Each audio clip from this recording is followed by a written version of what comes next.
So happy to be here, finally living with no fear. I'm living my best year, so glad I didn't give up in last year. I'm happy that you're here too, so happy to be with you. Glad that you made it through, I saw that you made it through. I'm happy to be here, I'm finally living with no fear. I'm living my best year, so glad I didn't give up in last year. I'm happy that you're here too, so happy to be with you. So glad that you made it through, I saw that you made it through. I don't know if you hear it or not, but I want you to know that this song is about you. I'm saying you're more than enough. If you looked at yourself, you would be fucking proud of you. Get that weight off your chest, let it go, let it flow. Let it roll off your shoulders. Don't be scared to be loud, to be proud, to be bold, to be more than they told ya. It's like jumping out of airplanes and swimming with the sharks. That existential feeling when you're staring at the stars. There's a hurricane in my head, but the lightning in my heart makes it worth it. Yeah, I still get nervous when you drop in the stream and you check out this life. And yeah, it feels like the very first time I can build with you forever. I am certain, yeah, cause I still get nervous when we all get the point in the fireworks blasting and sparks through the air like the 4th of July. I can build with you forever, I am certain, yeah, cause I still get nervous.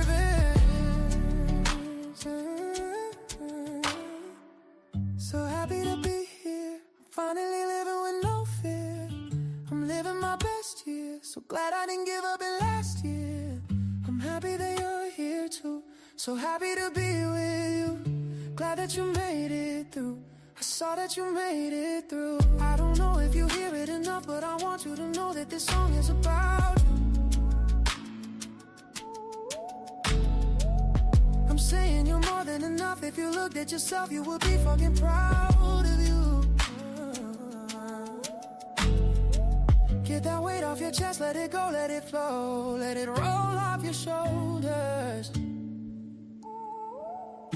Welcome in, everybody. Good morning for some of you, good afternoon for some of you, good evening for some of you. Welcome into this impromptu live conversation. I have so many conversations, and of course, as you're coming in, feel free to say hi. I am going to try to do my best to pay attention to the chat while I'm in here. But I have so many conversations that I have kind of noted out or outlined that I want to have, and some have been put on the back burner longer than others. Like one is this conversation about like my biggest regrets since leaving the church, and that one has been sitting in my notes for the longest. And I mean, it's a complete outline. And the other one was this one that I'm doing today, and that's basically, why I became an atheist, or really how being a good pastor made me an atheist, because it's such an interesting story. And so I've had these notes sitting for the longest, and I haven't shared them. And then I kind of start thinking about like, okay, why haven't I done this video yet? I've done some videos close to it, but not quite. Felt free after I left. Randy, me too, man. More understanding came towards life. More understanding, more empathy, man. I'm just kind of going with the flow now. Like I just got a better perspective of life, of humanity, or at least I consider it better. It's better for me. You know what I'm saying? And so I was wrestling with like, why haven't I done these yet? And I realized like there's some discussions that really are like discussions. Like, so for this one, I do have my outlines, I do have my notes, but instead of me throwing them in my teleprompter and just reading them straight through, and one of the main reasons I do that is just so I don't slip up and just cuss unnecessarily, because I'm a cusser and I love to cuss. I grew up on Eddie Murphy and Richard Pryor and Robin Harris and stuff like that. Man, peace and long life to everyone that escaped the trap of sin doctrine. I know that's right. Peace and long life, man. Like, what can I do? It? Yeah, live long and prosper. Does the thumb go out? I don't know. I'm not that good at. No, but no, like real deal, real spill. But yeah, so what I decided to do, which I don't normally do or I haven't done in a while, is just start marking some videos for we're going to do this video live. We're going to have this conversation live. So that way we can give it some kind of breathing room. And so today's conversation, I'm going to be talking about, and I'll be going back and forth with the chat in good faith. And I think one of the things y'all know about me is like, I don't respond to anything in the chat that's not good faith. But that's also because I'm an extreme pragmatist. There's just no utility for me to do so. If there's no good faith, why would I be doing it? I'm not going to do that. Dang, this backdrop looks kind of presidential, and then I look kind of hood. So this is like my view of a hood president. I like it. I like it. Thanks, Dave Chappelle, for the imagery. Okay, so today what we're going to be talking about is how being a good pastor made me an atheist, and ultimately why I became an atheist. It's a question that I get a lot. I think another reason I haven't addressed it on my channel is because the first year that I started sharing my story, I shared my story so much. I was on so many different podcasts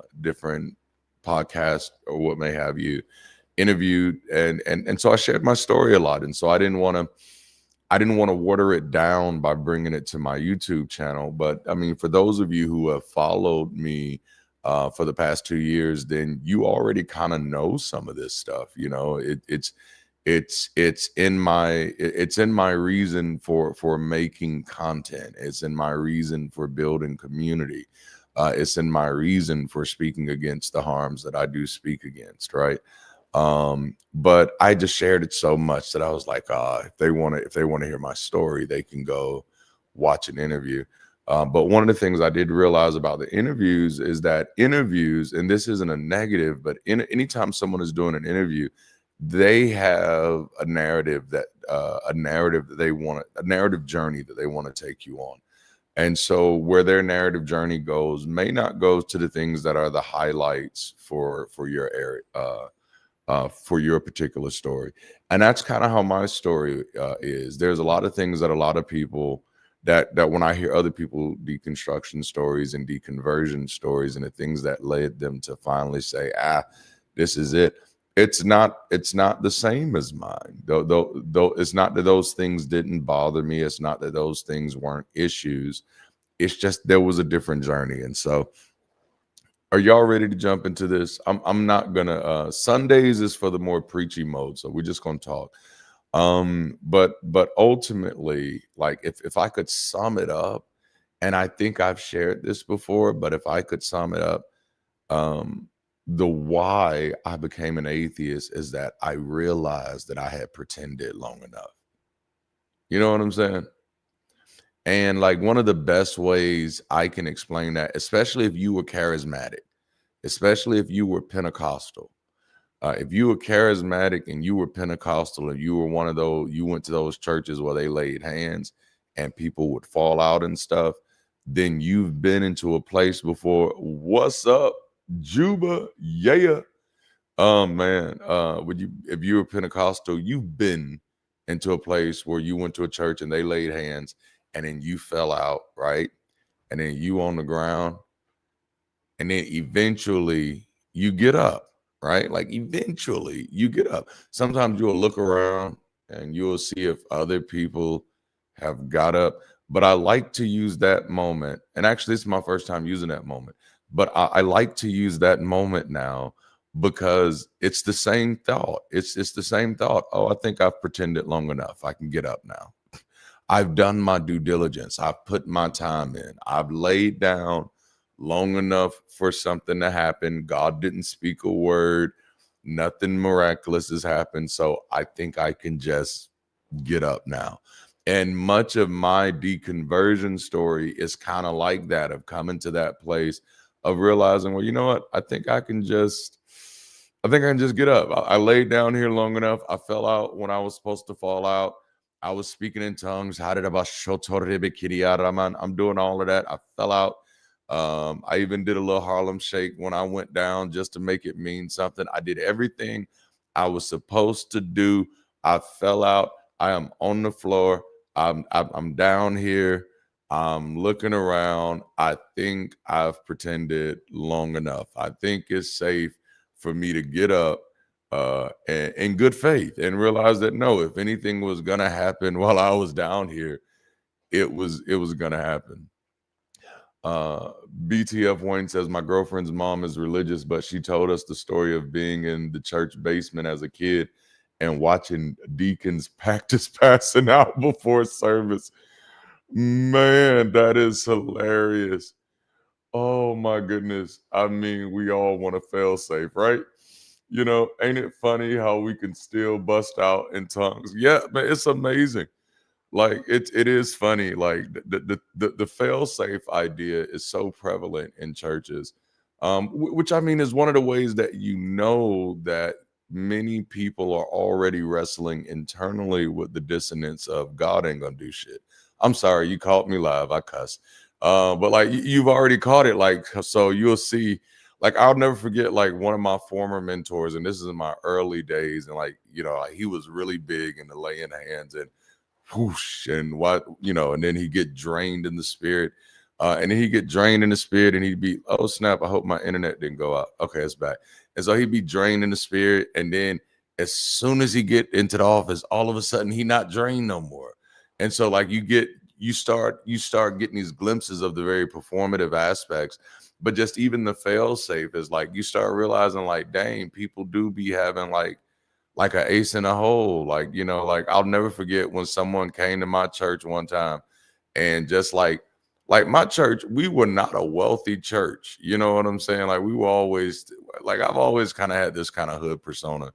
And don't let the glasses fool you, man. You know what I'm saying? Like, so I've always had this kind of hood persona. So I've always attracted people who weren't doing the best in life. And that was actually something I prided my church on. And so like, we didn't harp on people about money because we knew people didn't have a lot of the money. We were just going to be faithful in what we had. And I'll never forget a preacher came to my church, man. And that joker raised so much money. I'd never seen that much money come up out of my church. And he left with every bit of it, by the way. But he raised so much damn money and left with every bit of it. But like what he did, he had that fail safe. He had 10 people in the crowd that was going to go ahead and get the audience stoked, you know? And so these are things that I had seen. I have a deliverance video on YouTube from Daniel Adams years ago. He still has it up.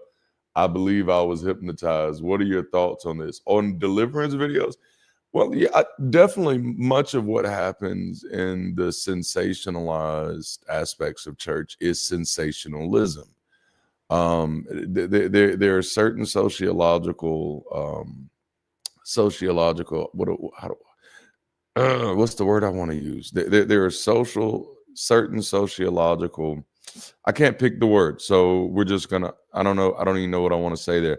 No, there are certain sociological manifestations that happen when we're together, hyping these things up, getting our minds all attached to these things does create a sense of hypnotization. And most of it is self-imposed. You want it so badly.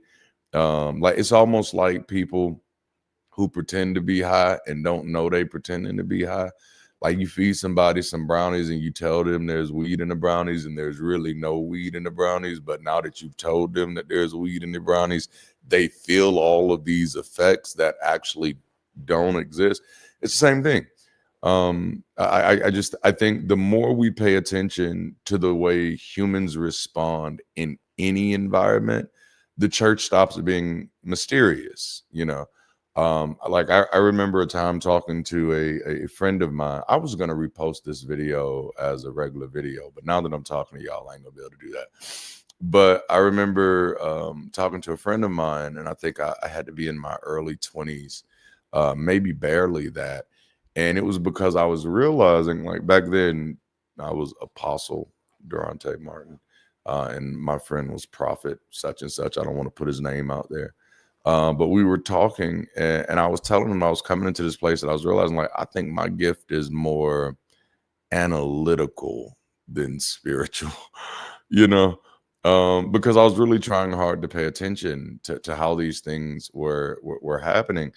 And there were certain things that my understanding of wasn't necessarily based in, some rogue scripture, but it was based in cause and effect. I'm watching the way people respond to things. I'm watching the way we do things. I'm watching the study we're putting behind things, or the lack thereof. I'm also watching how much stuff is monkey see, monkey do. And then I'm paying attention to real life as well, and realizing how easy it is to weaponize people ignorance. And like, you don't even have to be doing it on purpose. It is so easy to weaponize what we are ignorant of, even when the other person is ignorant of as well. And that's what the church is really good at. Phenomena, that was the word I was looking for earlier.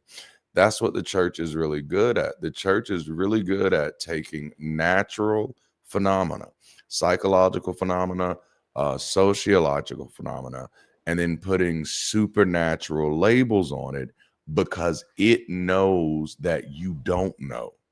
And it knows that the majority of society, because weaponizing mass ignorance has been like a playbook, right? It knows that the majority of people, like, this is the reason most companies know you're not gonna read the terms and conditions. You're just gonna press the button. This is the weaponization of mass ignorance. We already know what we too lazy to do, what we too lazy to look at, and so we gravitate toward easy answers already.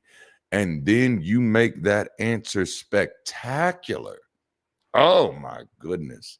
And so many of the phenomenon that we witness in church is no difference than you could, like, a lot of stuff. It's like doing ayahuasca. Deliverance ministry is like doing ayahuasca without the ayahuasca. What I encourage anyone who come, because I was a demon buster. That's what I did. I used to cast. People would call me. We would go and we cast devils out. Placebo is definitely something that I encourage people to look into. When I say look into placebo, don't look into it just from the negative aspect. No, try to get a good understanding of it, because there is so much of what we do in church that is placebo effect. But yeah. All right, so man, this is good. Thank y'all for interacting so far. And yeah, like, it's live, it's casual. As long as I'm here, I will take questions, as long as they're good faith, right? Good faith questions, and like kind of like just in line with what we're talking about, right? But feel free to share me that video, Deanna. I love, like, for those of you who've heard my story of how I got into it.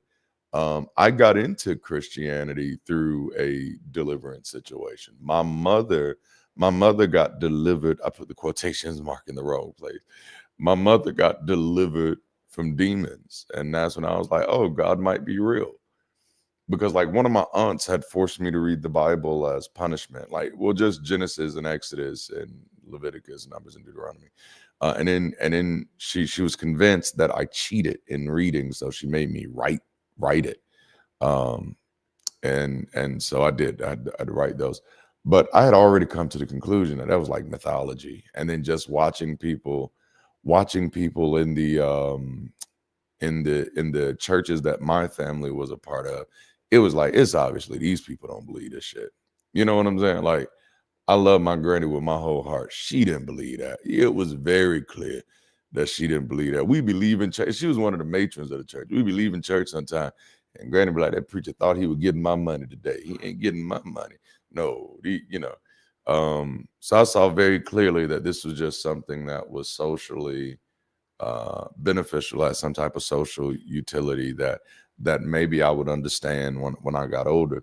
But then once I saw people casting devils out of my mom and casting devils out of other people, and watching people throw up, having these very physical manifestations, to these supernatural claims. And then, of course, these people are weaponizing my own ignorance against me by giving me labels that are easy to reach for and that are absolutely spectacular. Like, hey, that's them, that throw up that's happening. That's actually not throw up. That's demons. Because for whatever reason, demons can be throw up. I don't know how that worked.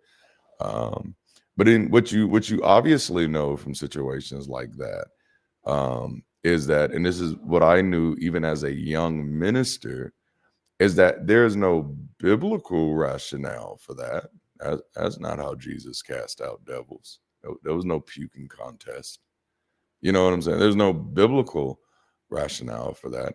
And so when you pay attention to those things honestly, you begin to realize so much of Christianity as practiced isn't even based in the scriptures that are preached. So much of Christianity as practiced has been based off of other religions that have been kind of syncretized in. Yes. Now I'm like, how would I explain it to him? Yeah, share the video with me. Yeah. I think sometimes kids are the easiest to explain it to, but you said son. I assume that they're still young. They may not be. But I find explaining things are easier when you just get an understanding of them. You know, take an honest journey yourself and say, okay, I want an understanding of this experience that I had or that I witnessed. And 16, okay, yeah, 16, like 16, sometimes their bullshit detectors are pretty good at around 16. So like, even like, I kind of figured that, Ma. I kind of figured that, you know. Yeah, like the key is just, I think, is always having conversations, and getting as far away from unearned certainty as possible. Like, I just try not to live in certainty, period. Right? Because that's like that's that's how I protect myself from scams. That's how I protect myself from getting involved in other people's drama or trauma. Is I try to stay away from certainty. Is a little thing that I used to say, and I say all the time, and I hope I actually get into the topic that I said I was going to do. But it's like, I don't give myself permission to know anything that I don't know, right? And that's what I mean by the church weaponizing our ignorance against us. Is they give us the freedom to give ourselves permission to know stuff that you don't know. And so something happens in church, there's this phenomenon that takes place, this physical manifestation. And all of a sudden, this thing that you don't know how it happened. Well, no, God did it. Well, no. You either don't know how it happened or you do know how it happened. So which one is it? Because a part of knowing is figuring. If I'm going to know how something happened, I got to figure out how it happened, right? And when we rob ourselves of the figuring out, that's when we really rob ourselves of really appreciating what it means to be human, what it means to learn, what it means to understand. Like through my process, I've become much more appreciative of natural experiences that people would call spiritual. You know, if I could stomach the self-deprecation, I would still go to church just for those moments of collective effervescence, which is what that thing that we're calling the anointing, that thing that we're calling the Holy Spirit. That's a sociological phenomenon. It's just collective effervescence. It's beautiful. It's beautiful. I love how young people are replacing Nat's cap with that's AI. Young folks do have decent BS detectors. That's hilarious. That is hilarious. I hope I hear that soon. But yeah, it's really just talking to people, having a conversation. Actually, for this Sunday, this coming Sunday series, we're closing out our Life Big Question series. And so for Sunday sessions, we're dealing with that one. We're dealing with existential existence, and big questions of like life after death and purpose, right? And the name of the message, which y'all are getting a little sneak peek, name of that talk that's this upcoming Sunday is I'm Done Pretending. Right? Because like I think some people get so trapped in their deconstruction journey of now trying to replace all of the answers. And the thing that I like to kind of liberate people with is, motherfucker, you never had all the answers. You were pretending. And it wasn't even your pretense. It was unearned pretending. You know what I'm saying? You pretending because somebody else pretended. And so like, I do try to help people kind of like realize that like, no. If you don't realize that, then what you will do is you'll just look for some other new thing to be certain about without having the time to be certain about it. Instead of just admitting that you don't have the time or you don't have the interest to be certain. Like for me, the year I deconstructed, or deconverted, the year that I deconverted, I remember, and I've shared this story several times. I remember having a conversation with myself because there was a member of my church who was apparently homosexual, and I had never done anything to humanize their homosexuality. Never. And I was wrestling with myself like, Durante, why not? You humanize drug dealers in your services. You humanize whoremongers in your services. You humanize drug users in your services. What was the deal with the homosexual? One of the people who are actually helping you with the church. Why didn't you humanize their reality the same way you humanized other people's reality? And it was just like, well, like, you know, like, well, they gay and the Bible says that's wrong. And then the question I asked myself is like, watch this now. And this I'm just going to be 100% honest here. The question I asked myself, Durante, like, do you think being gay is wrong? And I was like, I don't care. That was my answer. Like this, like, listen, this is my answer to myself. I'm not talking about me talking to somebody else. This is a realization I had with myself. Seeing how the sausage is made is lethal to faith, for damn sure. I have myself, and I realized, like, no, here I am having strong ass opinions about shit that I don't even care about. Like that's one of the dangers of weaponized mass ignorance. Like when something is weaponizing your ignorance, it will have you upset, in a hoot, in a fizzy, all up in your tights, mad about stuff that you don't even care about, making decisions about stuff that you don't even care about. I'm not interested in this to do any studies to be able to say you are born this way or not born this way. That ain't even my job. It's not something I'm interested in. But yet, because it was baked into my belief system, I got to toe the line. No, that's ridiculous.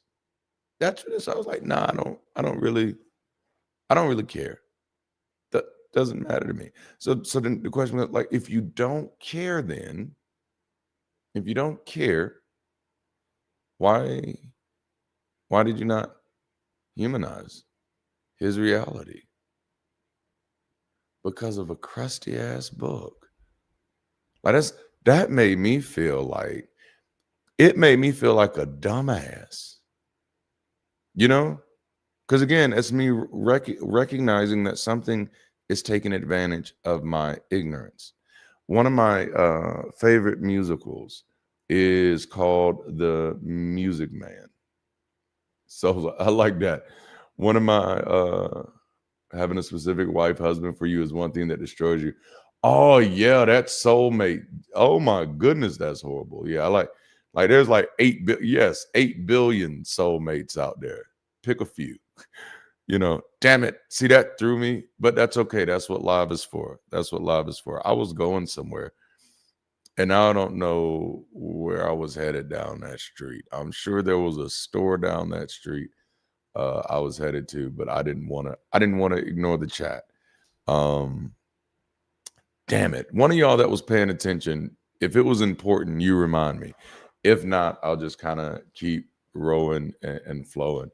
But yeah, so there's so many things that played in. Oh yeah, so I was talking about where I was, and I was like, nah, I'm not letting false interest like guide me anymore. I'm not letting false certainty guide me anymore. Music Man, there we go. Music Man was one of my favorite musicals. I got introduced to it in high school. I don't know if y'all know, but I'm kind of a musical motherfucker. You know what I'm saying? I like music. What can I say? Humanizing gays and weaponizing it. Thank you. And so Music Man, the guy comes in and he tells the folks, hey, we got trouble right here in River City with a capital T, and that rhymes with P, and that stands for pool. Oh, we got trouble right here in River City with a capital T, and that rhymes with P, and that stands for pool. And I remember the first time watching him sing this, because this guy, he's a salesman, and he's coming in getting everybody riled up about a problem so he can sell the solution. And the solution is a marching band. You need a marching band because these kids are out here and you've got trouble. They're wearing knickerbockers with their knickerbockers unbockered. I don't know.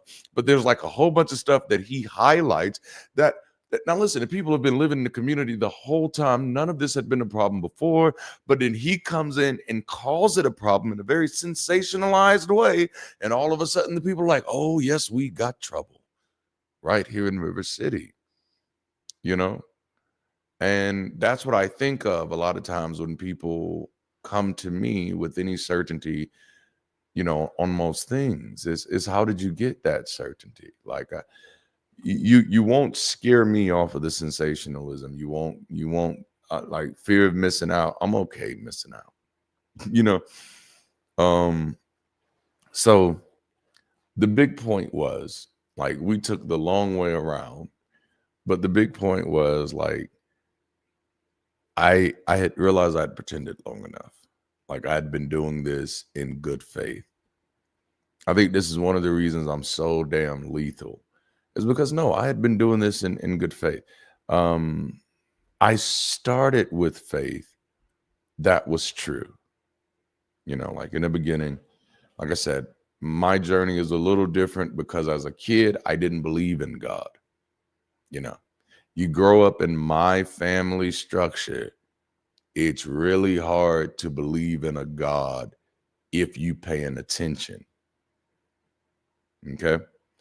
And beautiful enough, because my life was robbed of basic social infrastructure, the nuclear family home or whatever, because my life was robbed of that, it was harder to lullaby me into the bullshit at a young age. I was like, nah, I kind of got to protect myself. I kind of got to know what's best for me, because adults are like, this is how I really felt. Like adults are stupid and like childish. Like I saw it, like it was just like, yeesh. But once going to churches where, like, again, bringing up the deliverance aspect, where the people like, okay, no, this seems like a God that's active. Then I was like, okay, I'm going to give this the benefit of the doubt, saying that, okay, you're telling me, again, weaponizing my own ignorance, you're telling me those are demons coming out of my mom, and you're telling me that God is doing it through you, and that not only is he taking the demons out of her, but he's also taking demons out of these other people, and that he's using his power to knock people down and to make people cry. Now, see, now when you're an adult and you actually thinking about this, none of this should be impressive. Nobody's superpower should be knocking people down and making them cry. That is a weird superpower to be impressed by. But when you are 10 and 11 years old, that's quite impressive. which should make us wonder, like, what's really going on in the charismatic church where power gets defined by knocking people down and making them cry? Oh, damn, we just went deep, because now maybe you can see like why that culture produces so many bullies, because power is knocking people down and making them cry. Come on now, knocking them down and making people cry. You know what I'm saying? Somebody said charismatics aren't Christians. Here's the good news. There are no such thing as Christians. No Christians are Christians to any other Christians. So it's just like that's more no true Scotsman stuff, you know. But I try not to spend my time there. I don't tell anybody what they are or what they're not. That's on them. That's their journey. So I started with the faith, believing that hey, I'm gonna give the benefit of the doubt that this is true. You know, someone says if you follow Christ, you're a Christian. Well, Christ would have to exist first for anyone to follow them. No one's following Christ. They're following the people who told them about the Christ. So no, everybody's following people. All right. So I started with a faith that was true, that I believe was true. And I believe, okay, no, God is doing this. Again, like I've always said, the people who didn't believe in an active God, those were the biggest suckers to me. Like sometimes when I have gotten to talk to other people in the deconstruction community, and because you have all of these different types of Christians, right? You have the types of Christians that believe the best way to be a Christian was to know the word through and through. And I was like, I don't know if that makes you a good Christian or a good believer, because then it's just no evidence. Like, I need evidence. I need evidence that your God exists. Because by this time, it was like, otherwise it reads like mythology. And it did read like mythology. It does read like mythology. This is how we can unpack it like so easily and be like, yeah, none of this is true. None of this is real. And then when you literally start looking behind the curtain, you be like, oh, dang, none of this is real. Like, wow, this is just what happens when you weaponize people's ignorance. Even in academia right now, scholars are finally having to admit, like, no, much of the stuff we've just kind of said, sure, that's true. It's because we took them at their word for it. Like, that's hilarious. And so, you run into stuff like that all the time. But so for me, I started with, you know what? This God might be true, because these people in this little holiness church, man, they really going for it. Afro Red, nice to see you in the building, man. And so it was just like, yeah, I'm going to start with giving God the benefit of the doubt. That's what I'm going to do. Obviously, no Red Seas had been parted. No plagues had happened. But I had seen devils cast out. And I was like, you know what? That's a start. And maybe all of these Baptist and AME folk just got it wrong, And that really became my predominant stance in Christianity, is that maybe we just got it wrong. And so I was very open to that possibility, because I knew for sure, like, half of my family was AME, the other half was Baptist. And I knew for sure none of them had a God worth serving. None of them had a God worth believing in. None of them had, all of them had a God that only lived in the past and you would only see again if you died. Like, if that doesn't sound like a scam, I don't know what does. And so, like, even as a child, I was like, yeah, that's a little too much like Santa Claus. You know what I'm saying? He sees you when you sleeping, he sees when you awake, but you can't never really see him.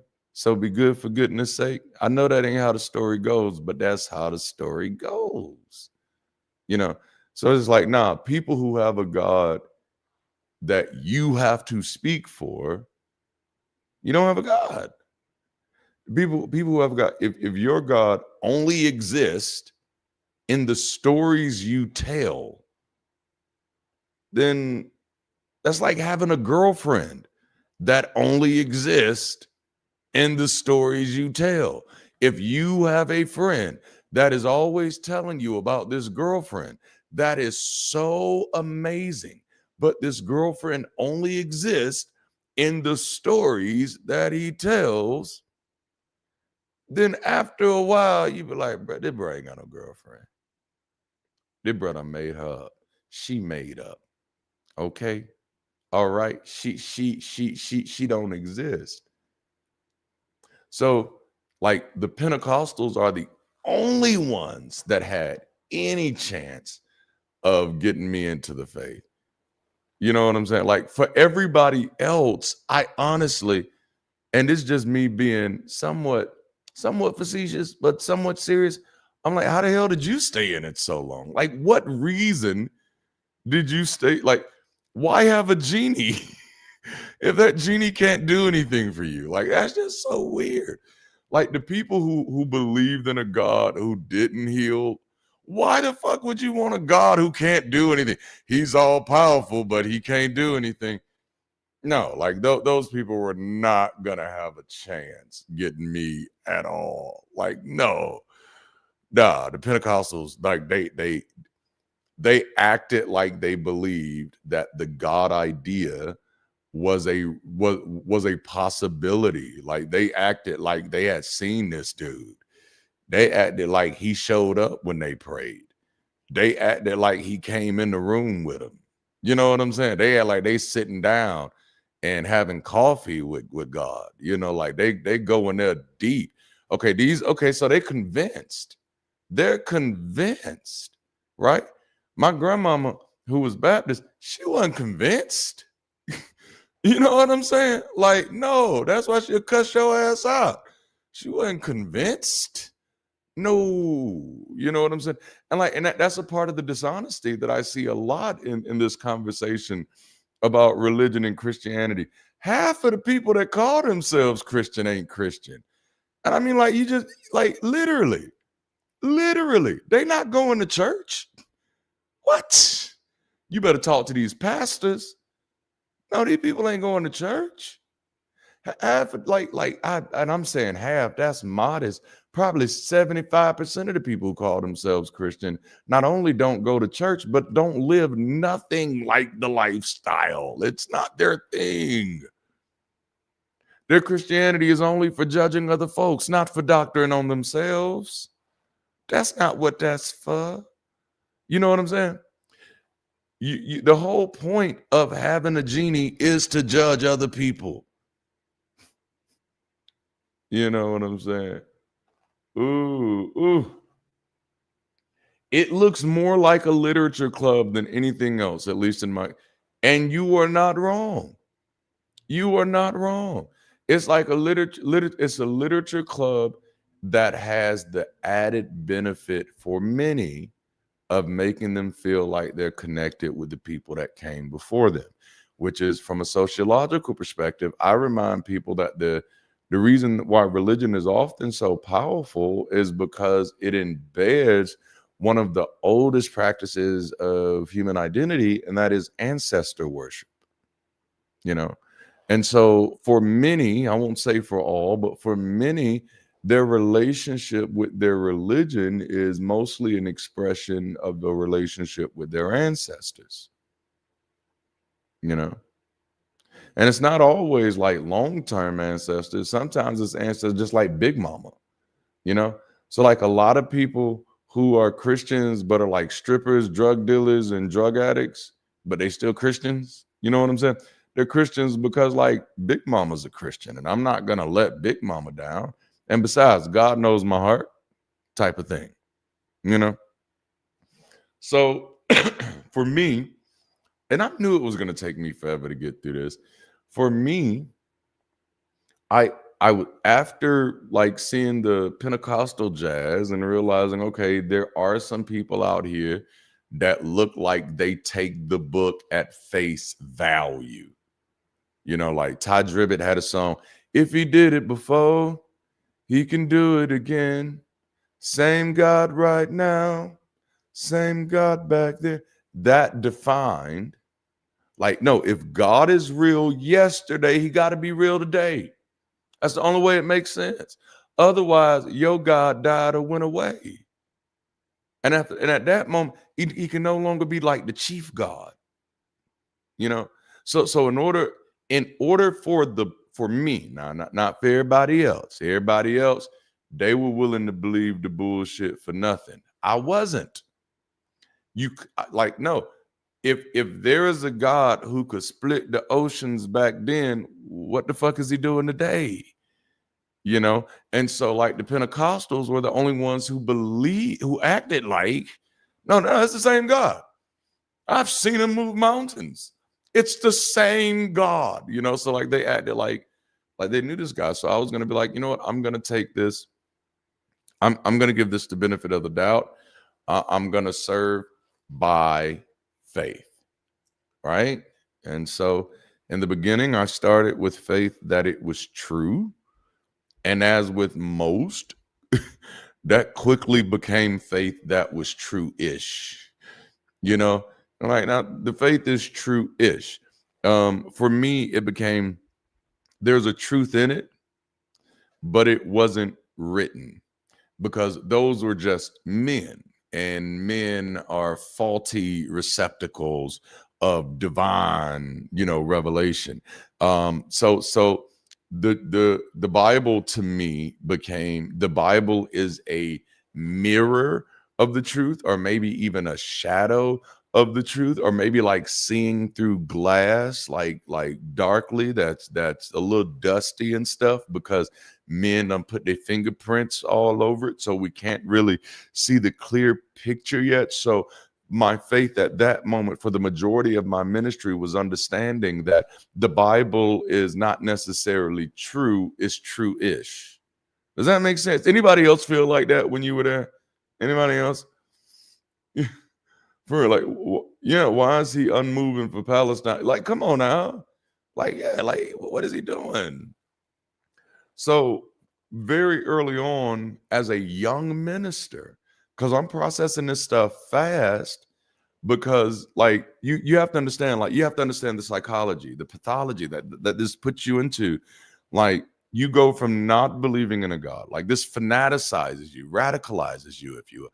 You go from not believing in a God, and then you see this group of people that are convinced that not only that this God exists, but this God still moves the way that he used to move. And the proof of it is this God is delivering your mother, and this is all delivering your mother from demons. And this is all happening in the context of this hyper sensationalized moment. And you're a child, and people are telling you what's happening, and instead of guiding you to figuring out and understanding what's going on, they're telling you what's happening, and they're attaching moral weight to it and existential consequences. You know, and then they're also adding to the way God is doing this for you. You know, so out of everybody that God could be saving right now, he saved your mother so he could get your attention. Oh, I must be important to this God. And then like, oh man, you come from the life that I come from. You come from the childhood that I come from. You come from the family that I come from. Oh, I can be special. I can be important. So no, I'm going through this stuff fast because like, no, if there's a chance that this God is real and he can save people and he can deliver people, then I want to be on this guy's team. I want to serve him, and I want to learn how to do this. You know, so I was in it very young, which means the faster I was hit it, the faster I hit it, the faster things begin to kind of like, oh, that ain't what they said. That don't look like what they said that was gonna look like. Oh man, hit by a semi truck in high school and almost died, and God delivered. You know what I'm saying? It's those stories. It's those stories. So what I begin to realize years later, when I became atheist, my family was like, after God healed you from the semi truck, you left him. Wow. And it was like, oh man, that's whew. And that's what I mean by the weaponized ignorance. I need to do a whole video on weaponized ignorance, man. I think I need to do a whole video on that.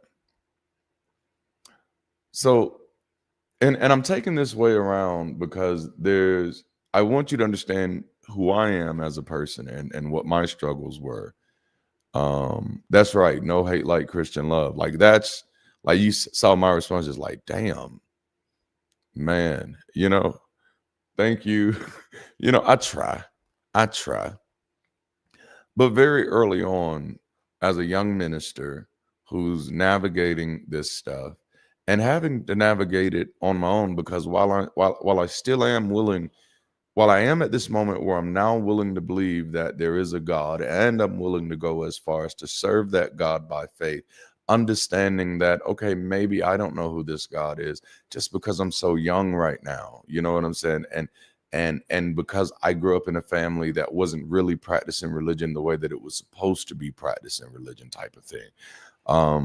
So because I'm hitting it so hard, I can also kind of see some of the issues in the Bible. So the Bible to me very early on in my ministry became man's best attempt to know God.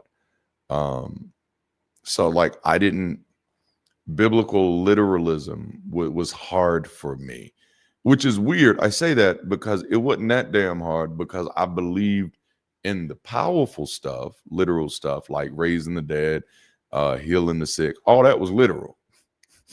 You know what I'm saying? But everything else, believing literal, was like, nah. And I guess because like if those like it mattered not to me if there was a God who would part the Red Sea.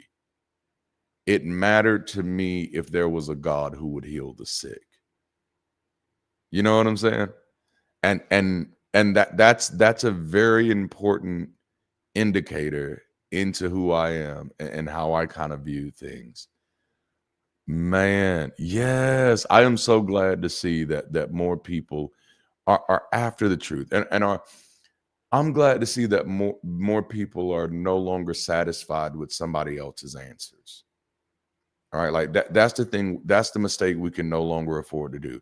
We can no longer afford hand-me-down philosophy, hand-me-down theology, hand-me-down thoughts about life. Like we have to create structures for people to learn, engage life, and gain their own understanding, because that literally is half the battle. When people are able to wrestle with life honestly, authentically, and figure out answers on themselves on their own, it makes them stronger. It makes them stronger. It makes them more agile. It makes them more adaptive. It makes them more appreciative. Like when you believe in a framework where a God is watching everything, you're setting yourself up for either constant judgment or constant disappointment. You're either constantly feeling judged that God is not coming through for you, is letting things, you know what I'm saying? Or you're either constantly feeling judged that you're not measuring up to whatever standard that someone else has created, or you're constantly feeling disappointed that God isn't showing up for you. We can't set people up for that disaster anymore, you know? So I had kind of left fundamentalism early. I was still charismatic, but thankfully, like I got saved in a little holiness church. And for all the talk that people do against mega churches, I wish y'all would start paying attention what's happening in some of these little churches, bruh. Oh my goodness. The level of abuse that takes place in these little churches, because nobody watching. There's no accountability. There's no boards. Like I think I shared a video a while back of something that happened in a little church, and it's just like, oh yeah, like it's horrible. It's horrible. But thankfully, because I got saved in a little holiness church, uh, they were who they were. And so like I realized quickly that, oh, these are a bunch of dumbasses. And like they're not very different than the traditional churches that my family came from. They just have a different tradition, and their tradition has this other stuff in it. But by far and large, because like they were having rules, like if y'all been through holiness, then holiness got them rules. If it makes you grin, it must be sin. But like they had rules that women couldn't wear pants, and I was just like, oh, okay, why can't women wear pants? And it was like, well, the Bible say women folk aren't to dress like men folk. And I was just like, but they got those pants out the women's section, so they're not dressing like men folk. And how do you determine that pants are for men only based off of the Bible when pants wouldn't have existed in the Bible? That type of questioning in that church was considered demonic. Young men weren't supposed to have long hair. And I was like, how do you reconcile that with every picture of Jesus?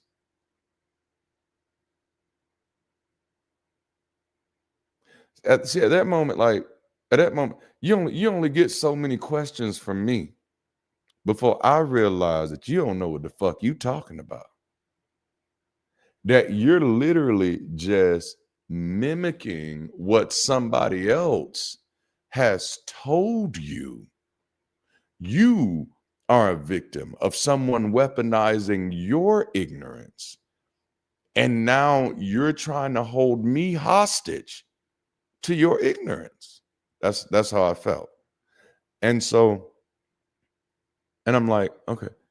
I begin to notice that thread amongst believers very early, So the Bible very quickly became, for me, instead of the unadulterated word of truth, it was man's best attempt to know God.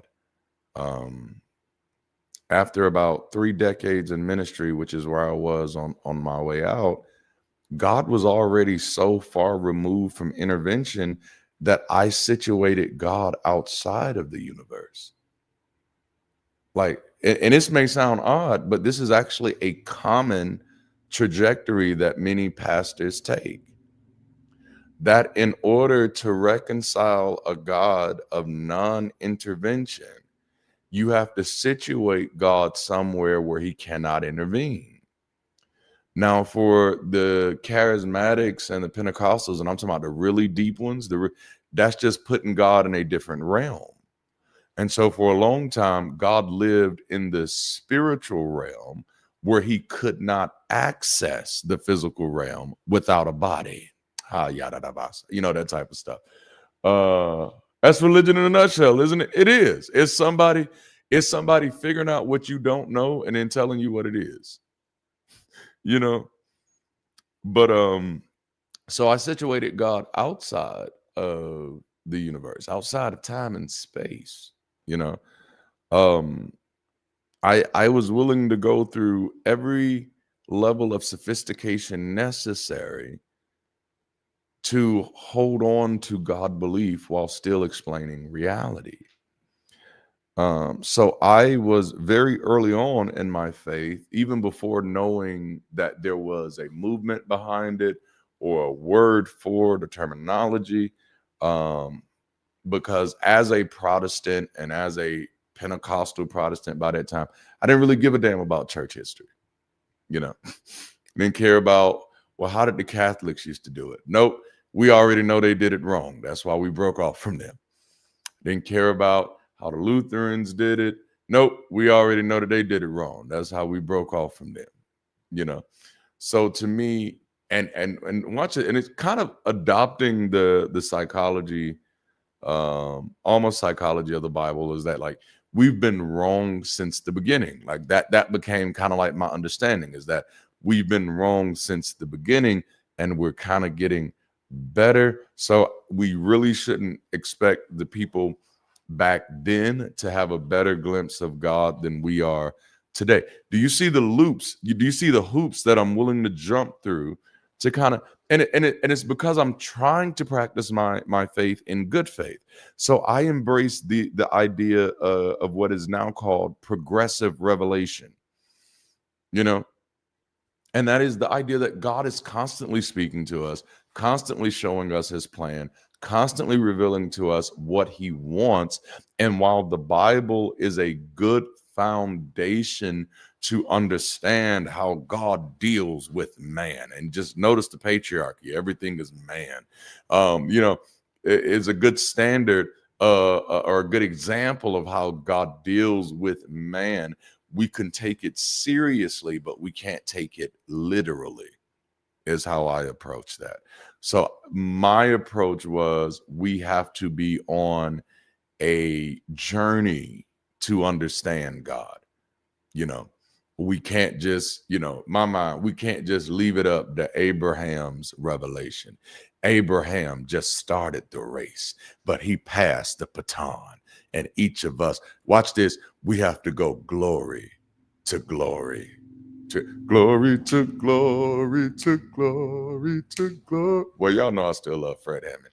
But yeah, so, and then the idea became, and then, because scripture is just like a beautiful buffet, you can make any idea you come up with, because that's how it's already used to fit whatever you want it to fit. So I could easily go to Psalms 82, verse 6 to justify the idea, and go to much of Paul's writing to justify the idea that in reality, the big picture was not God coming to earth. It was man being God in the earth. Like that's that progressive revelation type of thing that I was on. Yeah, Fred Hammond be going in, man. Fred be going in. And so I had embraced progressive revelation and the idea that humanity, specifically the church, was supposed to be God in the earth. It was supposed to be the body of Christ. That heaven wasn't a destination; it was an assignment. But these are all mechanisms that I'm trying to use to hold on to my faith, while making sure that my faith is actually useful. Right? So I had already done the mental gymnastics to reconcile reality to divinity by placing divinity in an inaccessible realm to deal with the contradiction of non-intervention. What is like? Yes. Oh man, like it's a mind fuck is what it is. Like when I finally deconverted. I know many people, they deconvert and they're just upset and like you're mad at the world. I was relieved. I was just free. It was like, finally you can stop torturing yourself. Finally you can give yourself permission to look at the world as it is, judge it according to what you're experiencing, and just deal with the consequences if you're wrong. Like, that's where I live now. Like, that's why it's so hard for people to scare me into anything. I'm real comfortable dealing with my own consequences. Oh my goodness. Because I'm done torturing myself. And I won't let anybody else torture me either. I spent too many years doing that. I spent too many years pretending that something was happening when it wasn't happening, and then pretending that stuff wasn't happening that was. Like, it literally screws with your ability to even know what a healthy relationship is. So as long as people are telling you they love you, it don't matter how bad their behavior is, because you've gotten used to talking yourself into tolerating absence as a sign of love. Oh my goodness. It felt good to finally realize that, like, I kicked myself off the pedestal when I deconverted. I'm out here like I've been a smoker the majority of my life, is why I have this beautiful voice, But no, I say that facetiously, but I've been a smoker the majority of my life. When I say the majority, I mean since I was 7 years old. You know what I'm saying? So I've been a smoker the majority of my life. Even as a pastor, I still smoke, and I didn't hide it from people. And because I've always tried to live a very honest life. I didn't hide it from people, but I went out of my way to make sure nobody was offended by it. You know, and I'm about to stop torturing myself. No, when I would go to restaurants, because I also drink, I go to restaurants. If I ordered alcohol, I'd order it in a regular glass, just so nobody else would be offended, and I didn't want to cause them to stumble in their faith. But one thing I've been clear about, which I'm clear about now, like I don't practice what everybody else preach. I practice what I preach. See, the thing that got me, the reason why you could never get me with the smoking and the drinking thing is that and I'm just gonna go back to my preacher days real quick, is that Jesus said it's not what goes into a man that defiles him, but what comes out of a man. So I couldn't understand how you could tell people that they were going to hell over Paul's words going against Jesus's words, especially when your use of Paul's words are out of context, because you say Paul said the body is the temple and therefore is a temple of the Lord. But Paul also is specifically talking about sexual sin. He ain't talking about smoking and drinking and tattoos or anything like that. He said you're going to take something holy and you're going to go ahead and let that hoe get in there. Now, you know what I'm saying? That's what Paul said. You know, so like I've always been that person. Like I practice what I preach. I don't practice what everybody else preach. But that's because I was trying to get my own understanding. I was not okay with this monkey see, monkey do type of faith. I wanted to if I was going to tell anybody else anything, I needed to have an understanding of it. Even if that understanding was based in bullshit, I still needed to have it. It needed to be mine. And so I didn't do that. But I still understood that other people like, ooh, this is bad for them, you know. But as I told you, like half of my family was AME. So like in the AME churches, right after the church, the little bishop guy is out there with a cigar, you know. And then I grew up watching church on TV, and all Catholics smoke apparently. You know, I don't know what that is. You know, they damn sure drink. But you know, so I had already done all of this work, man. You know, like yeah, accountability. So I'd already done all of these mental gymnastics to reconcile reality to divinity by placing divinity in an inaccessible realm to deal with the contradiction of non-intervention. The Bible no longer needed to be history so long as it revealed the mystery. You know? And I'm sharing this because maybe sometimes when you're trying to reach some Christians, you're like, hey, I've showed them everything wrong with the Bible. And that's still not clicking. That's because, like, honestly, from a sociological point of view, most people aren't Christian because of the Bible. You know, it's something different. And so, like in my journey, you do kind of see that everything I was doing, the mental gymnastics I was going through, but then also like the willingness to move from movement to movement to movement, you know, was me trying to look for the best way to have an honest relationship with my faith. I was so committed to the idea of God and convinced that it was legitimate that I didn't mind, and this was probably my slippery slope, is I didn't mind slaughtering sacred cows along the way to get to the truth. You know what I'm saying? Like, so because I had already gone through the atheist phase as a child, okay? Then when I became a believer, I was willing to put the belief to the test, you know? Now, because it had a very emotional connection to my childhood trauma through my mother and my family, I was willing to put this to the test for a very, very, very long time, because for me, there was a lot at stake. From the time I was 11 up until the time that I was in my mid-20s, I thought that my mother's salvation depended on my continual service to the Lord. Like, that's how much of a mind fuck that is. Like, all of a sudden, she's no AME, that's it. African Methodist Episcopal. All of a sudden, she's not responsible for who she is. Whether I'm fulfilling my contract with the Lord. Like, wait a minute, before this contract even existed, she was who she was, though. So I don't see, but you get it. But I was trying to have, but because I was trying to have an honest relationship with my faith, and I was willing to believe that, no, God is a legitimate idea, I was damn near reckless with slaughtering sacred cows. No, this gotta go. Because I'm trying to get to God. You understand? You know what I'm saying? I'm trying to get it.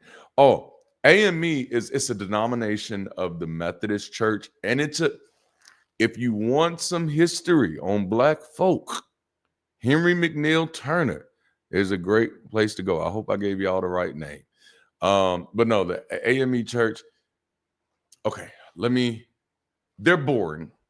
And honestly, the boring churches are probably the ones doing the least amount of harm. Like, I ain't saying they ain't doing no harm, but they're probably doing the least amount of harm, But no, they're boring churches. They have a wonderful historical background. I will give them credit there.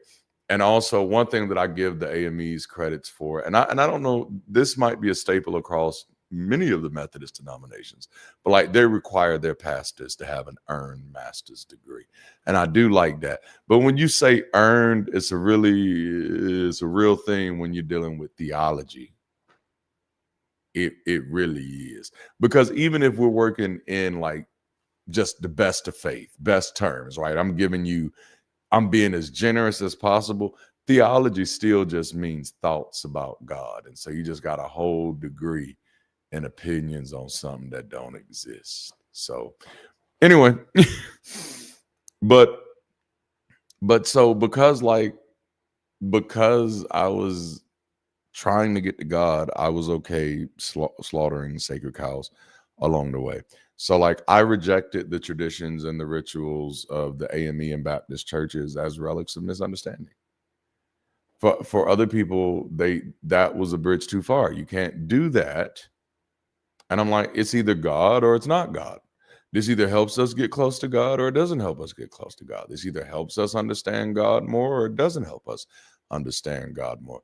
And like in the AME churches, like when the pastor comes in, everybody got to stand up and you say, "Praise God from whom all blessings flow." I don't even remember. I just know the words. I don't even remember the tune, but everybody say it. And if you a sedity one, there might be some smoke and some stuff going on. You know what I'm saying? But like, what? Nothing was happening. And you do it every Sunday. Oh, I didn't like that. As a kid, my neurospicy did not like that. So I'd be sitting up there counting the squares on the ceiling. Like, seriously, waiting for them. Like, I want to say waiting for them to get to a song, but this was before church music was cool.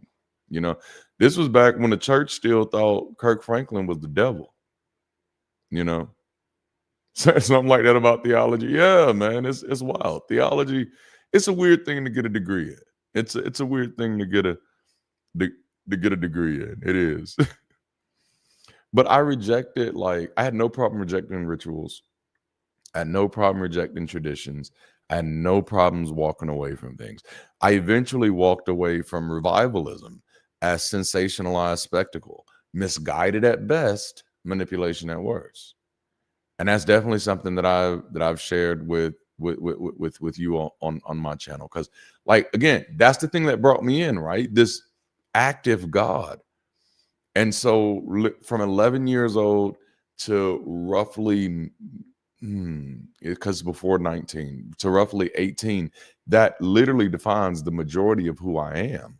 I am leading revivals at my schools. I'm getting children filled with the Holy Ghost with the evidence of speaking in tongues. From your belly shall flow rivers of living water. No, I'm out there doing the work because I'm convinced.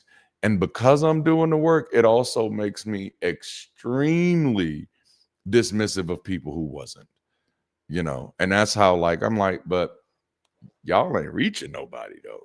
And y'all see, I still kind of got that flair about myself today.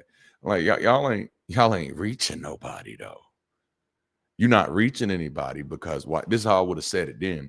You too busy worshiping the sacred cows instead of God. You're worshiping the idol, but the idol can't reach nobody. You get all into it. Giving them something they can feel, But no, like, I walked away from that stuff. And I loved it. Like, I loved the energy of revival meetings. But what I couldn't stomach was people leaving thinking that, I didn't get healed tonight. I didn't get touched tonight. God didn't move in my life. Does he not love me? And I was aware enough to recognize that creating an atmosphere and making promises that hinged on such existential terms was irresponsible. Like, these are still a Christian. And in my mind, it's God who's leading me on this path. That these are God thoughts, is that when you're sitting in a revivalist atmosphere, people are falling out all over the floor, they're crying, they're laughing, people are prophesying, and you sit there and you start thinking, man, but what about that little old lady that came in here and probably gave everything she had and was really hoping that God would heal her? And then nothing happened because her disease was a little too hard to heal. Nothing happened because her disease, her healing can't be faked. Nothing happened because her healing, we can't do anything temporary to make it look like something happened. And then she leaves. And honestly, if she comes to me and asks me, preacher, why didn't God do for me? In order to protect God, I'd have to try to come up with some excuse. And the truth of the matter is, and this is why I was still willing to hold on to God, even coming to that, it's just like, well, God ain't the one telling people he gonna heal them. It's me. I'm telling people that God heals everybody. God ain't said shit. I'm telling people that if you believe tonight, God is gonna do this. And I remember, like, because this was shortly before I started pastoring, that I started telling people, like, I'm not going to do that anymore. And this is just giving you insight into my journey. The place that I got to, I said, well, no. And I literally prayed this prayer. I said, God, if you going to heal anybody, you're going to have to do it without my announcement. And nobody ever got healed again. Once I said, I'm going to stop announcing it. People claim to get healed of different things, But it's because I started to get concerned with what that was doing to people emotionally and psychologically. The catalyst for me of each step away was the recognition of unnecessary harm. One of my absolute favorite mentors, I still speak well of him. I love the work that he and his wife does in Cleveland, Ohio. But I remember, like, when I made the decision to step up, and this was like at the height of my ministry. This is when I'm finally becoming a somebody. And I'm going through these, I'm going to to these conferences, these leadership conferences, and I'm watching like young pastors like myself, give upwards of $15,000-$20,000 away in desperation and ignorance. You got to call out both sides of that coin. In desperation and ignorance, hoping that God would honor them sowing a seed to grow their church. And after watching that happen, I realized like, oh, I can't be a part of that. Like you go back and watch some of my earlier videos, and this is why like I'm not just like this with Christians, people. And I think that's what surprises people. I'm like that with any level of ignorance. I'm not a bandwagoner. You know what I'm saying? I'm not tribalistic. I do not cater to groupthink.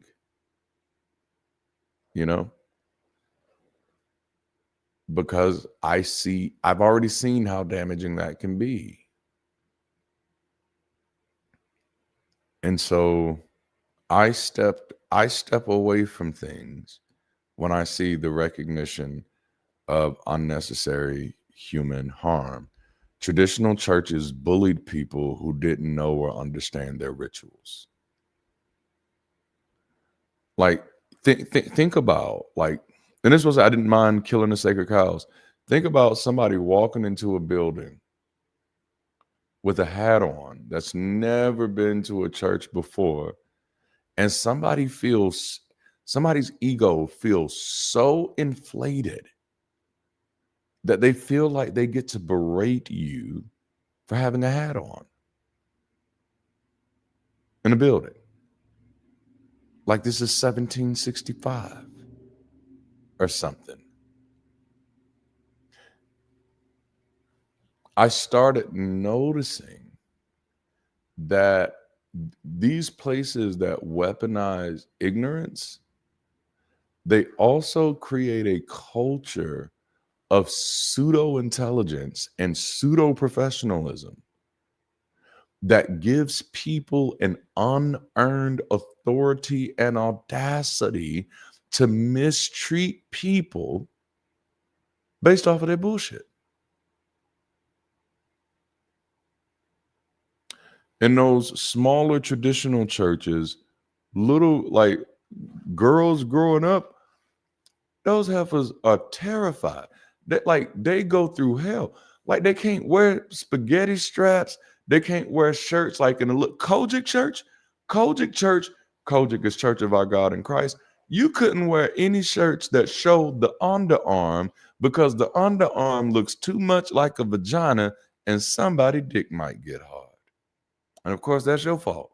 It's your fault if somebody saw your underarm and thought of some poo nanny. You see? Oh, man.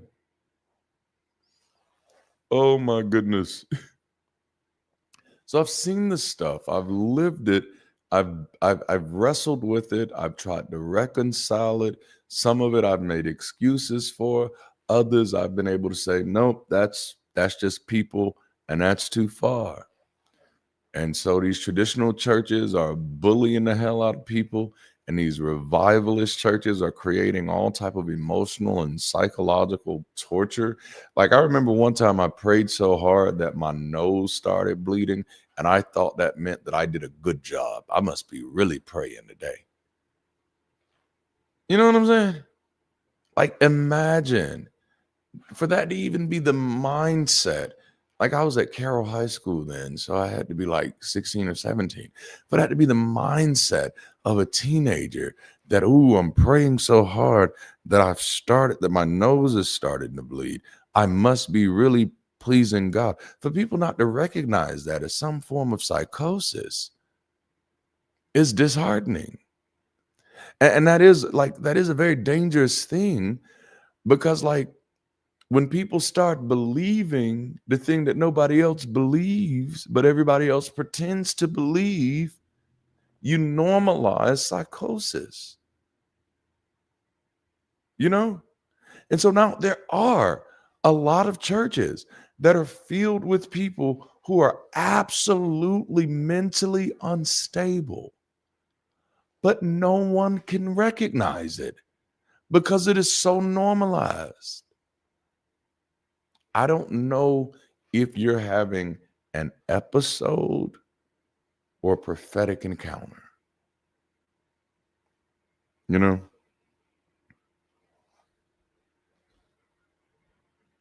I found the treatment of traditional churches towards most people to be inhumane.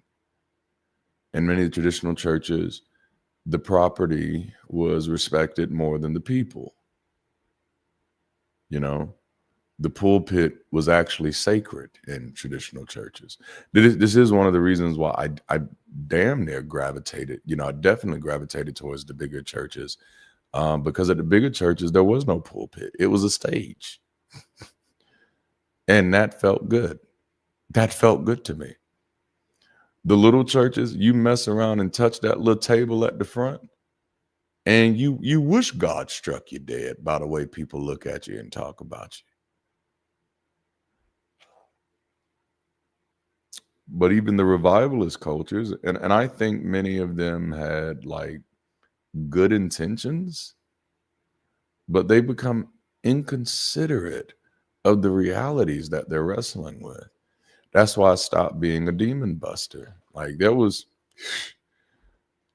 one situation where like me and my friend and went to cast out a devil, and I thought the girl had died, and I was sure like we going to jail. We are going to jail. There was another time we was casting devils out, and like that was actually the last time, because I was like, I think this person has some mental issues that we may be exasperating. And I didn't like that feeling,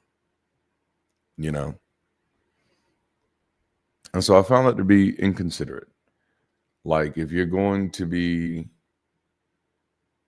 if we're going to be making these claims about what we're doing, we need to understand the implications. We need to understand the consequences. We need to understand what actually exists in the realm of reality.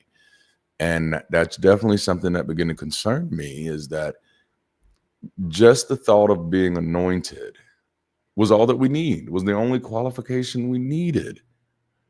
And I want people to think about how dangerous, like, people often say, like, what's the worst that can happen if I believe and it's not true? And I find that to be the most vapid question in the world. Like, you literally have to be deaf, dumb, and blind to be at the point where you're asking that question seriously, because history, damn it, what's the worst that can happen? Slavery wasn't bad enough. What's the worst that can happen? Genocide wasn't bad enough. When you can convince people that foolishness is true, like, it's not even what you're able to convince them of. It's that you can convince them. And that is the problem. Once you can convince people of bullshit, what you know is that they don't double check their information. So it's easier to convince them of anything. There was a young lady a few years ago who I am sure thought she was doing everything the Lord wanted her to do. She said the Lord wanted her to go to Africa and help them little babies who was sick. And this heifer with no medical degree, armed with nothing but the anointing, went over there and caused the death of dozens of children. And to this day, she still don't get what she did wrong. Because in her mind, if God has already equipped me, what do I need? And people say like, Well, that's just the one case. Do you know how many mothers have drowned their children in this country over believing the wrong thing? So to ask them, what's the harm? What's the harm? I don't even have to go to the extremes. Do you know how many children who question or struggle with their sexual identity that ends up getting dehumanized by their own parents because their parents believe the wrong thing? You know, that's a weird question to ask. What's the worst that can happen? You are the worst that can happen.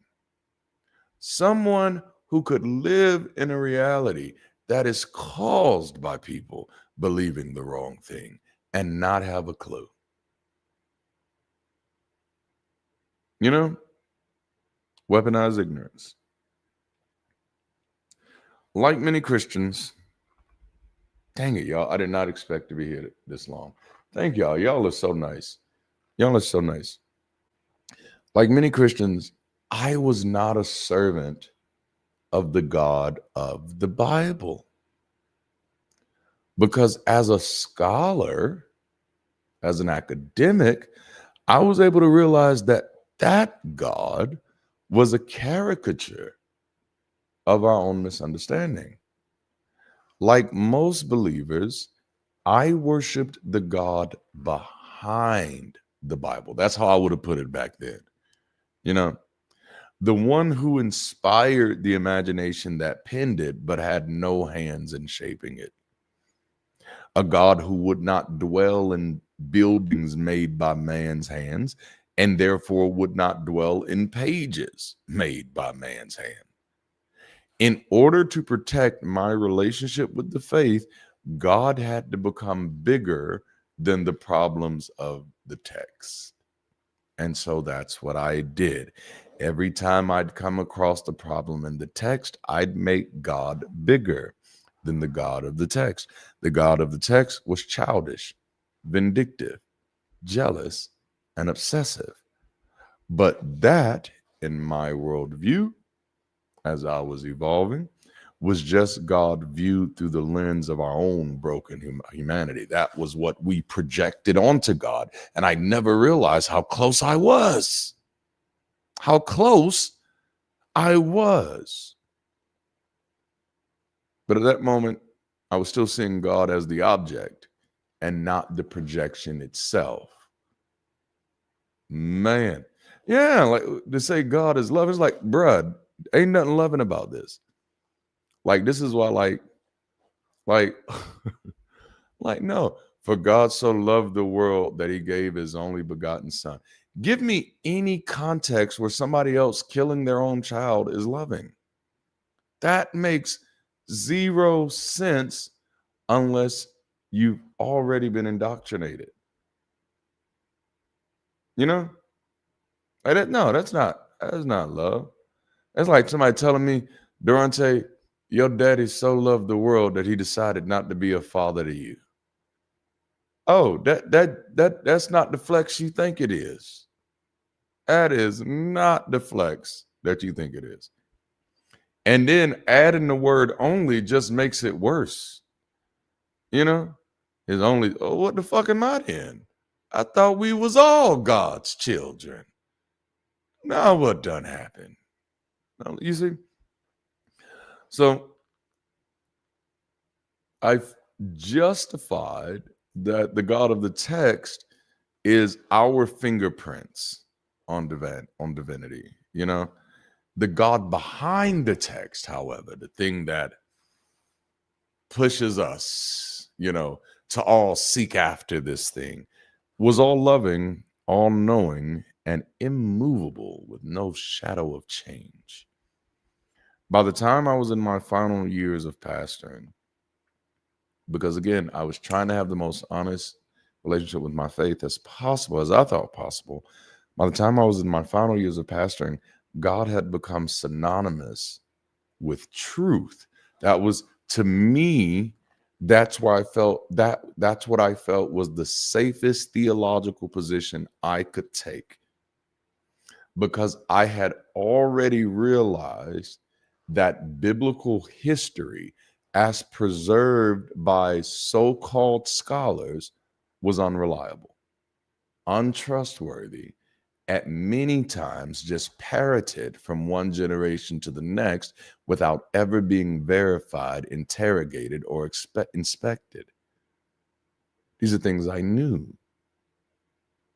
Sometimes when people say stuff like, oh, well, you just got to read the original Bible, there's no such thing. These are things that I knew. These are things that I understood. But and these weren't things that were hard for me to grasp. The nature of reality itself, made it highly unlikely that anything that came from the Bible could be reliable, unless I was to pretend that the Dark Ages didn't happen. You see, like there's so much to accept the Bible as unadulterated, to accept it as true, to accept it as pure. There's so much you have to pretend you don't know. And ultimately, that's one of those things that became an issue for me, is that even to accept so many things in the Christian worldview, I have to pretend as if nearly 2,500 years of human progress has not happened. And in all actuality, it's worse than that. It's not just 2,500 years of human progress that I have to overlook. It's over 200 million years of human development that I have to overlook.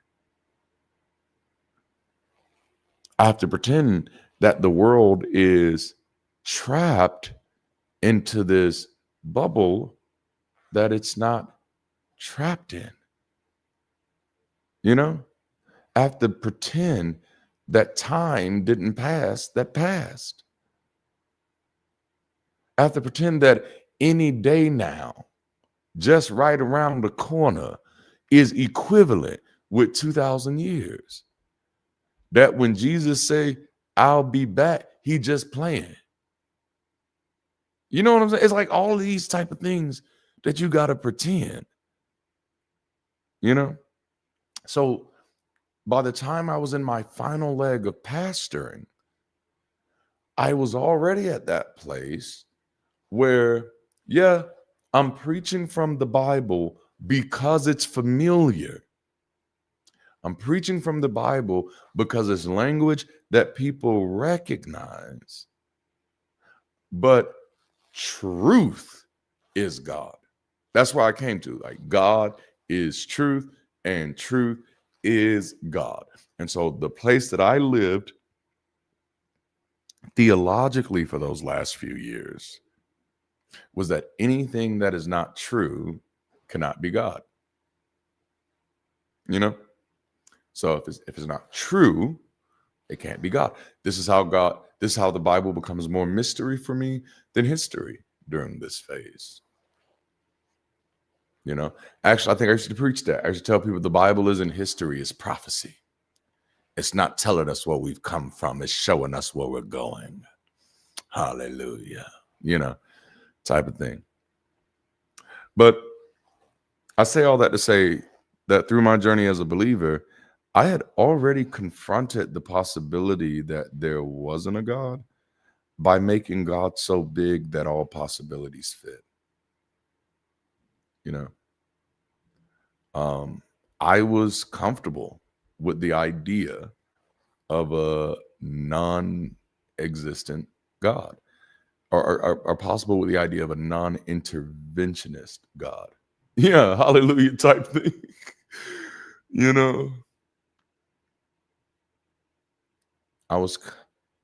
And the more comfortable I became with a non-interventionist God,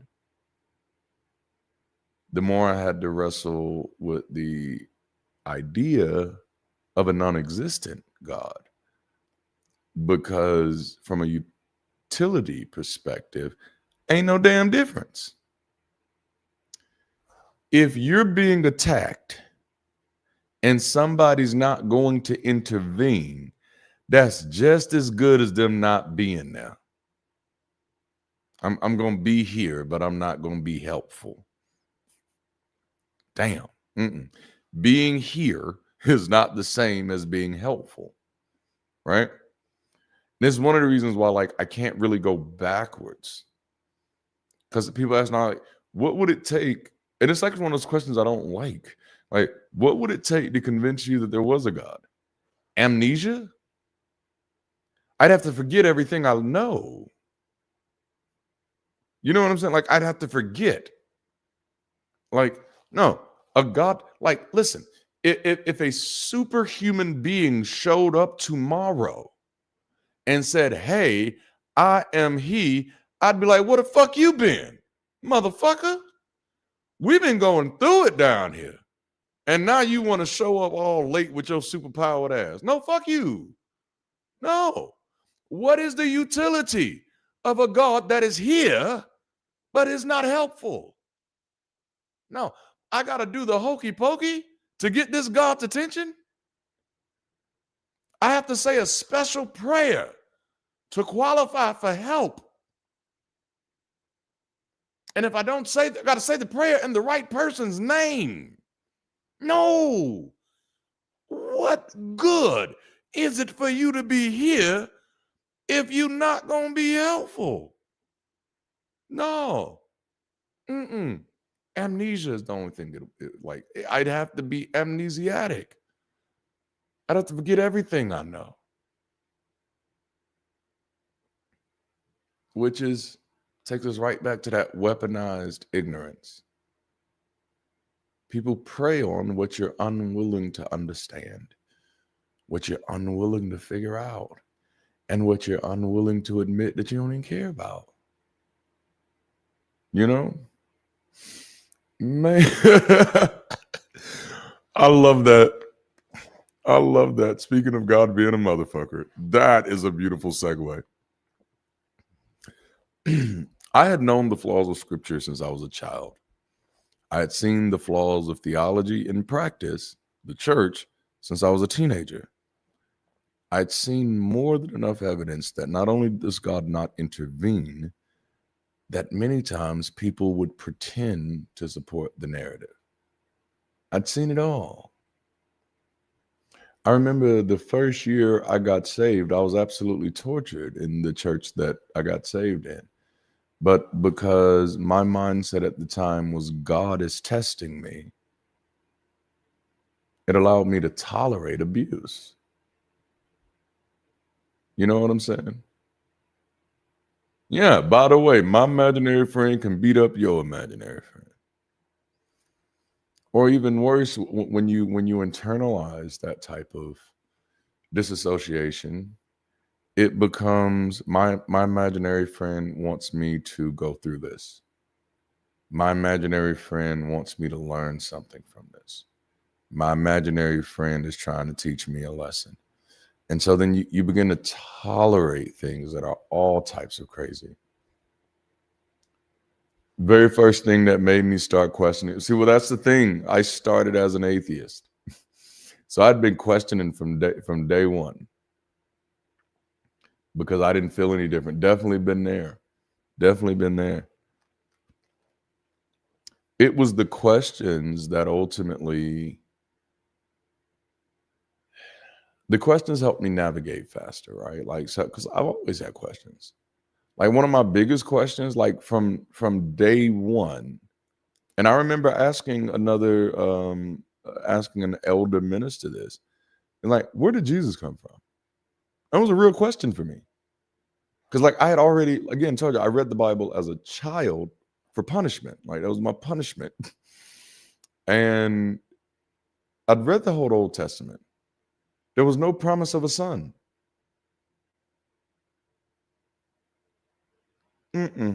There is no Jesus in the Old Testament. Now, I got a lot of preacher friends who will walk you poetically through why Jesus is there. But all of that is what we call in the world of hermeneutics, eisegesis, which means you're taking something that doesn't exist in the text and actually putting it there. So one of the biggest questions I always had is, where does Jesus come from? If God had a son the whole time, why he don't get introduced until like 80% of the story is over? Like if God had a son the whole time, what was the whole point of Moses? What's the whole point of a David? What's the whole point of a Noah if you have a son who you could just kill for everybody's sin? Why do you got to destroy the whole world? Like for God to have a son named Jesus that he can kill to forgive everybody, but to choose to destroy the earth first, that's probably the only part of the story that damn makes sense. Well, before I kill my own child, let me kill all these other motherfuckers first. You know? But no, so like I always had questions, and I always felt that my questions were okay. Like I was allowed to have questions. Churches tried to, I don't want to say churches, but individual ministers tried to beat the questions out of me or tried to get me to stop thinking about, that. you know? Is that, so I'd seen that this God didn't intervene. I was working at a church when I was a teenager where a young girl was allegedly date raped by another person at the church. And I watched all of the believers in that church be more concerned for the image of the church, the image of the young man, and the image of the parents. And I watched God not intervene. At that same church, I remember 2 mixed kids, still remember their names to this day, who were unpopular. And I couldn't figure out if they were unpopular because they were mixed or if they were unpopular because their mother was like not liked by some other people in the church because she was a really good singer, But I remember the harsh mistreatment that they'd go through at the hands of other people in youth group, often under the supervision of adults. And while I could understand, not even understand, but while I could get, they're not intervening because they think this is right. But wouldn't God know better? Like, so surely he'd intervene, right? So it's like being a pastor, you see things, you hear people's prayers, and you watch people pretend when those prayers don't get answered. I had seen all of this. I'd watch people pretend to believe things they didn't believe. I'd watch people pretend to be impacted by things that they were not impacted by. I watched people pretend to be under the influence of something that they were not under the influence of. But in all of this, I was still comfortable calling myself a believer and living as a Christian in accordance with my understanding of the word. So then, Durante, if it wasn't the fallacy of Scripture, then, and if it wasn't the hypocrisy of church leaders, and it wasn't church hurt for you, and it wasn't even dealing with the absence or actual non-existence of God, if none of those things were enough to get you to say, I'm done, then what was it? And see, this is the most important aspect of my story. If you don't understand this, you won't understand nothing that I'm doing. Everything that I'm doing, the songs we're writing, the community that we're building, the projects we're working on, everything I am doing will confuse the hell out of you if you don't understand this.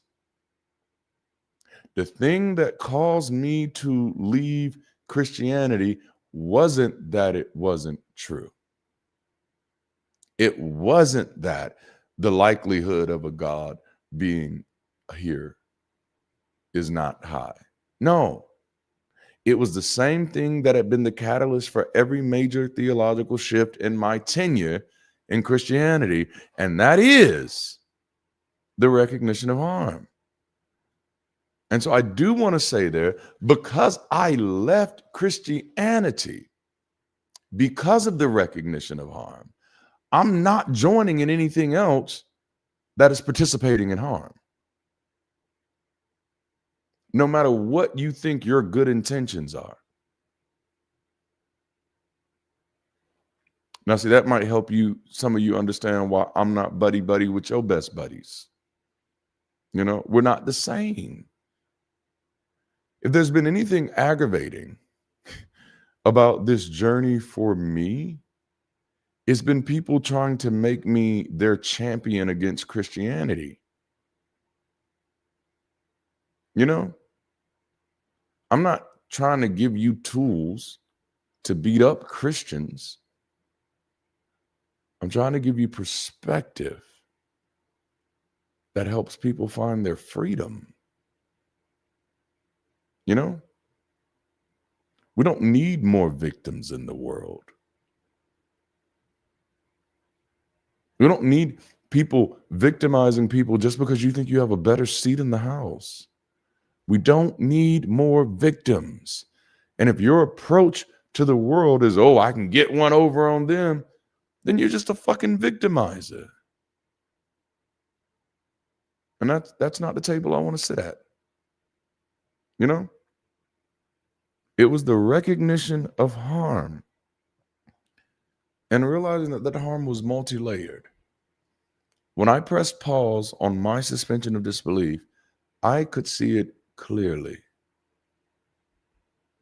There was the harm of depreciating agency and autonomy by praising deprecation as virtue. I'm nothing without you. I'm lost without you. Less of me, more of you. You know? Wow, man, that's good to hear some freedom there. There was the harm of relying on supernatural solutions for natural problems.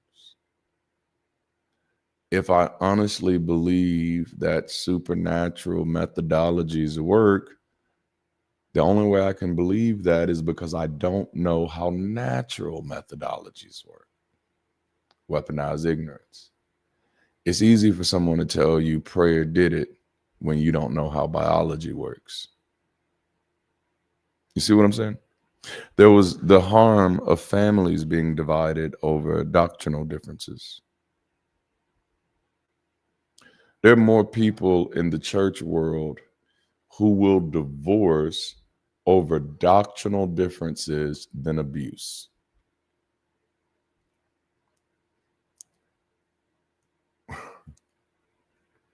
There are more people in the church world who will stay with a cheating spouse, but will not stay with a spouse who drinks every now and then. The harm was multi-layered. There was the harm of dehumanization over differences. All it took was someone else to be different, and that qualified them to be dehumanized. Because even if you're not a follower of the Bible, it's hard not to read it, amen it, and applaud it without becoming affected by its pathology. And the Bible does have a pathology of indifference towards difference. I don't know if I said that right, but I like the way it sounded. All right. Once you for me, realizing that was the moment that belief stopped being mistaken. Because remember, up until that moment, for me, it was like, this is our best attempt to know God, right? We're trying to know. So I'm more forgiving of the problems in the Bible. I'm more forgiving with the problems of canonization, because God is outside of all of this and is trying to mirror himself to us some type of way, Right. Yes. Tolerance and acceptance. But this moves from the recognition of harm, moves from, no, these beliefs are not just mistaken, beloved. They're dangerous. Once I stopped pretending that the harm was incidental, I was able to realize that it was institutional. The deaths of Trayvon Martin and Mike Brown and the responses of the church world between those two incidents were the major turning point for me. For some it's a scripture, for some it's a church incident. For me, it was watching how the church world responded to the deaths of Black bodies. And when I say the church world, I don't mean just the white folk. I mean the whole church. I heard and saw it all, and I took it all in. There were theological justifications on one side of why this happened, especially with Mike Brown. With Mike Brown, all of a sudden, these good, patriotic, democratic Christians all of a sudden believed that theft, minor theft, petty theft, as they painted it, was worthy of capital punishment. Not just capital punishment without jury. That letting a petty thief get away to catch him another day was just intolerable. That it was a threat to our society. Watching the theological justifications for that was disgusting. And I'm going to say something that's not popular. It wasn't just white folks doing that.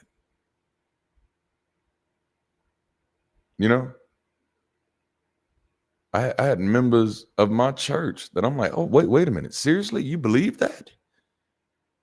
So somebody caught Lil Deshaun stealing some 99-cent bubble gum. You okay with them shooting them in no. No, what happened to boys will be boys? What happened to they just kids? No, I watched it. And then from the other side, I watched tokenized commercialization, which we do over and over again. We're really good at it. Let's do something that doesn't help, but makes us feel like we all helped so that we can all go away knowing that we didn't do shit, but feeling like we did something. So let's go get the hoodies. Let's get some Skittles. Let's get some tea. And let's pose and take pictures and say, "Ooh, we making a statement." And sure, that's fine if your statement is actually connected to some form of mobilization and organization. But most of the times, it's just to show up to say we did, because someone has weaponized our ignorance. When you don't know how things work, it's really easy for people to tell you helping. And I was really hoping,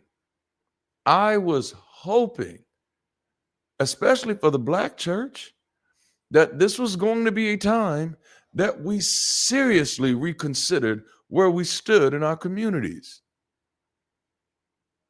I thought that this would be a time that we asked ourselves the quintessential question: what is the use of helping people get saved if we can't help them be safe?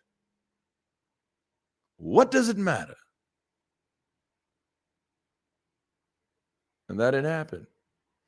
So many people acted like it was going to happen. But I had the privilege of sitting in the back rooms. I had the privilege of talking to people face to face. It wasn't going to happen.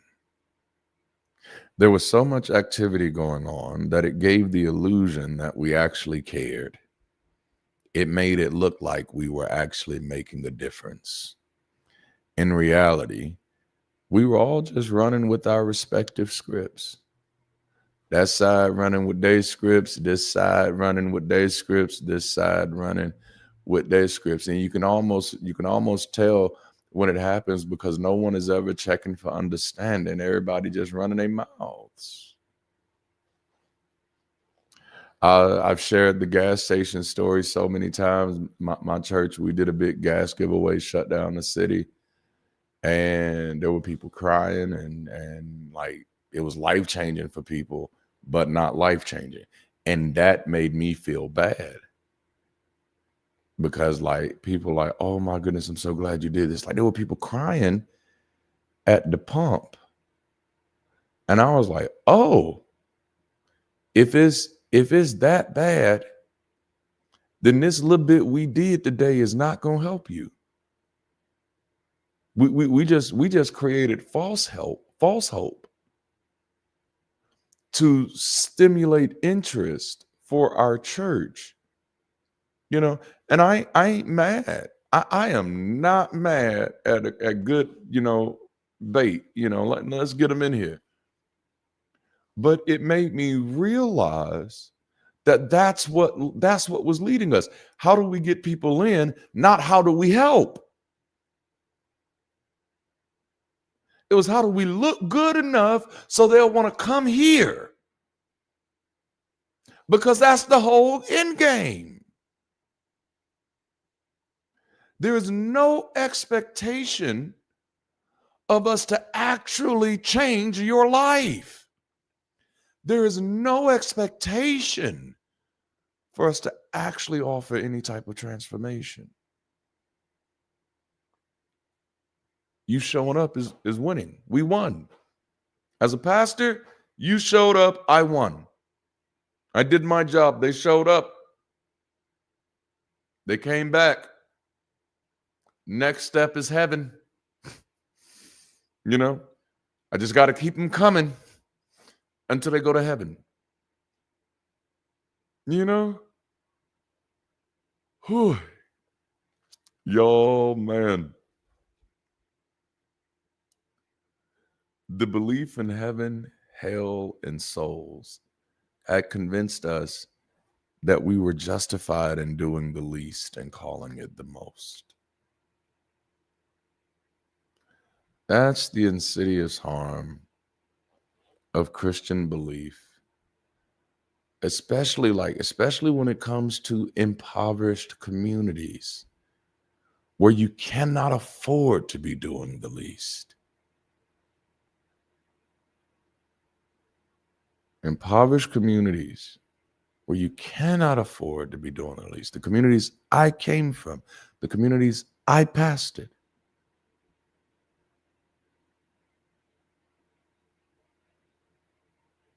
Convinced us that we were doing the least, or convinced us that we were doing the most while doing the least. So gun violence breaks out in my city. I lead a community 3 days of prayer and giveaways. I am now convinced that I've done more for the city than anybody. Now justified in doing the least and calling it the most, even when it looks good. No, the giveaways my church did, they look good. And Bridge City, we're going to do giveaways. No, I love giveaways. We're not going to stop doing giveaways. I love giveaways. I like seeing people smile. I just realized that's not help. That's hope. And we all need a little hope, but it's not real help. You know, that's like you got $2,500, you're $2,500 behind on your rent or something, and somebody gives you like $20 towards it. That's hope, but that ain't help. You know?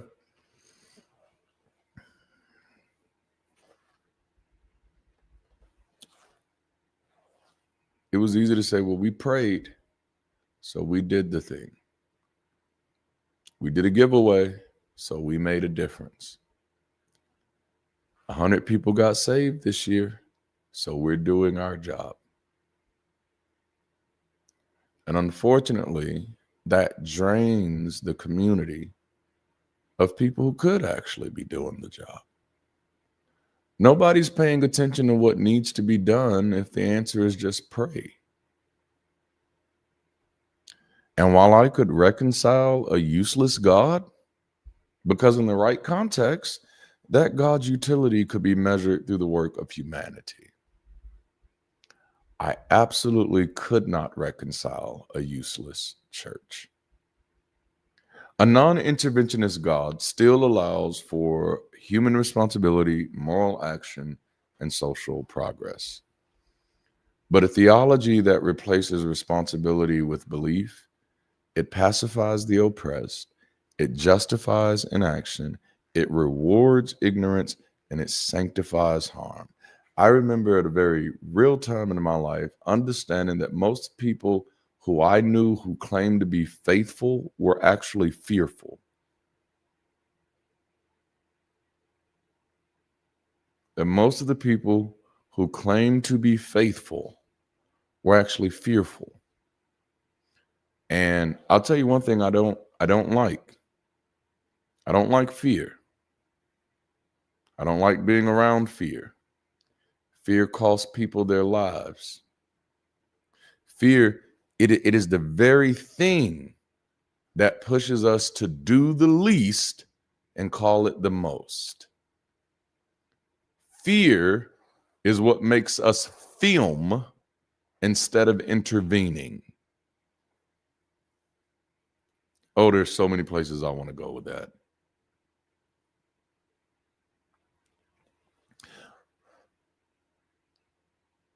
I start realizing that the church was not just useless when it came to social progress, but it was harmful. It's the church whose theology was responsible for weaponizing the ignorance of the masses against themselves. A theology responsible for systematically stripping the poor and uneducated of their agency and autonomy, and thus what it means to be free. A theology that was responsible for the praise of oppression and the disdain of the oppressed. A theology that was responsible for the depletion of the self in the service of the unknown. I realized that even in our good deeds, we were sowing a poison that made us docile and unresponsive by undermining substance with sensationalism.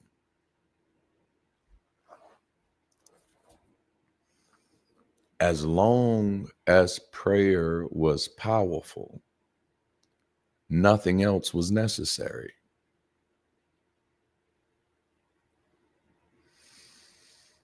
As long as we were saving souls, nothing else really mattered, which meant that excuses for harm and a lack of progress could always be made, whether personally or socially, because I prayed about it. Well, people got saved, so God got what he wanted out of it. But you can't change the world, and the poor you'll have with you always. Some problems won't be fixed until heaven. Our life here is temporary, but heaven lasts forever.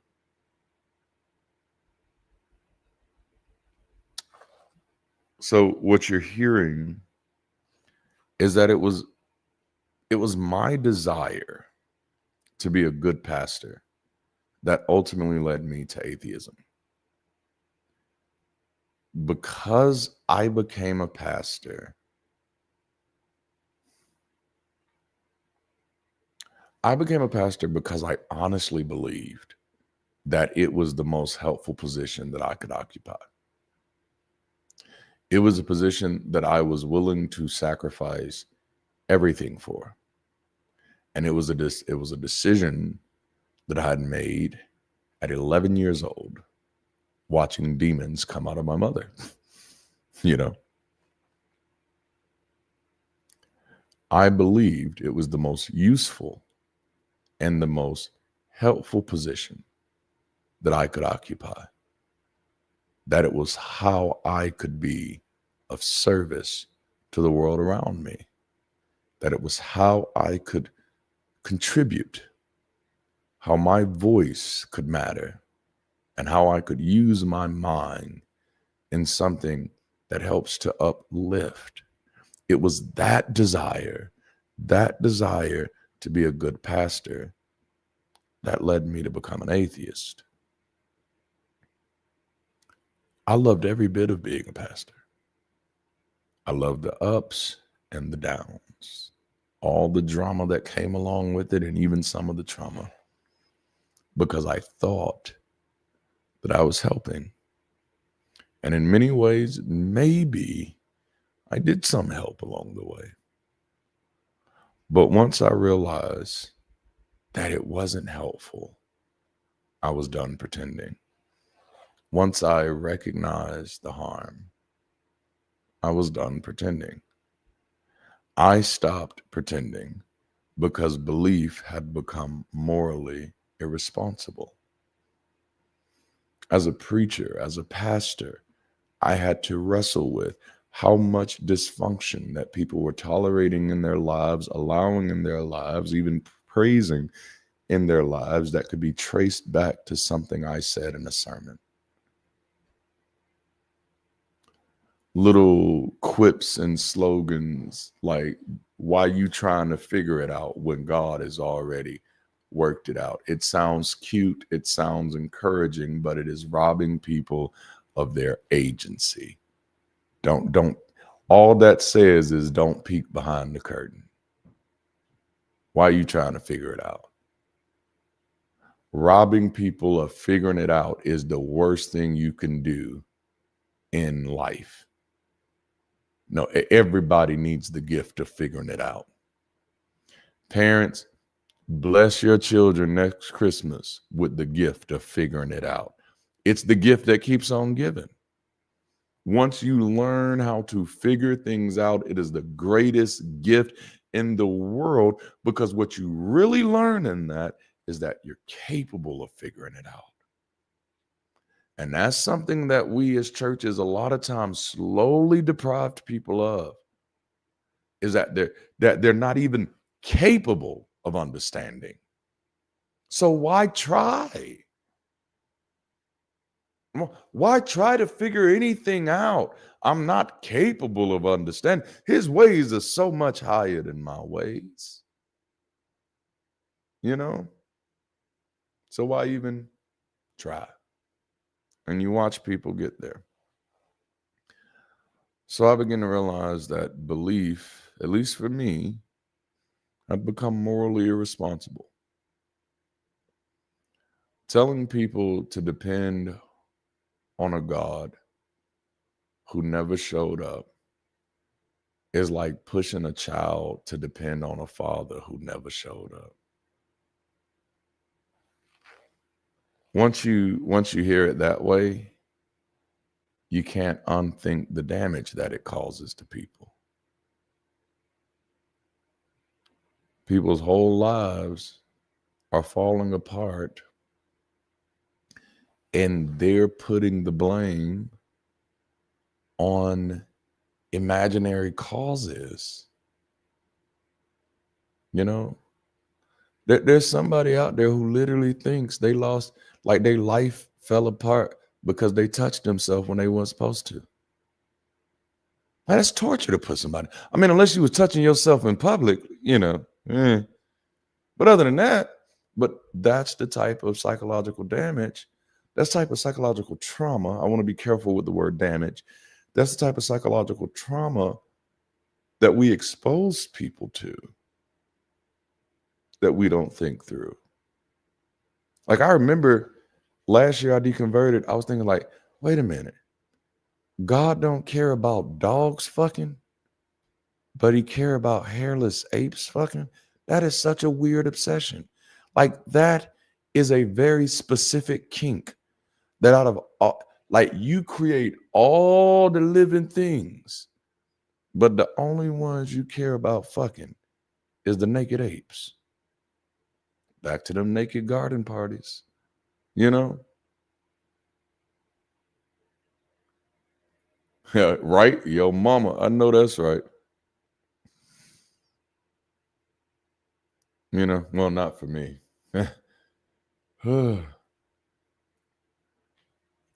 No Marley Marl. So, but coming to that place of realizing, coming to that place of walking away and letting it go, for me was easy. Because it wasn't about the Bible being wrong. I knew that since I was a kid. It wasn't about some preachers out here being liars. I knew that since I was a kid. People are liars. People are people. There's no title that, makes anybody immune to that. Which this is why I take a very different approach in my content. My content isn't just showing people what's wrong with the Bible just to show them. It's to show them how it impacts the way we think, how it impacts the way we treat others, how it impacts the way we treat ourselves, in hopes that it increases not only the amount of empathy that we have for others, but the amount of empathy that we have for ourselves.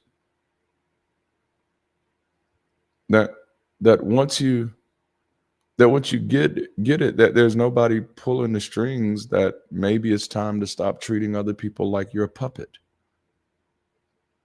Because if there's anything that bothers me about humanity, it's how many people who believe that other people owe them their existence. And that's not something just restricted to religion. If somebody don't do something you wanted them to do, you disappointed. What appointment did you have with that person? What power does your disappointment have in anybody else's life? Get the fuck over yourself. Like, that's that religious superstition of wanting to manipulate and control other people's emotions. Everybody has their own life to live. Let them live it.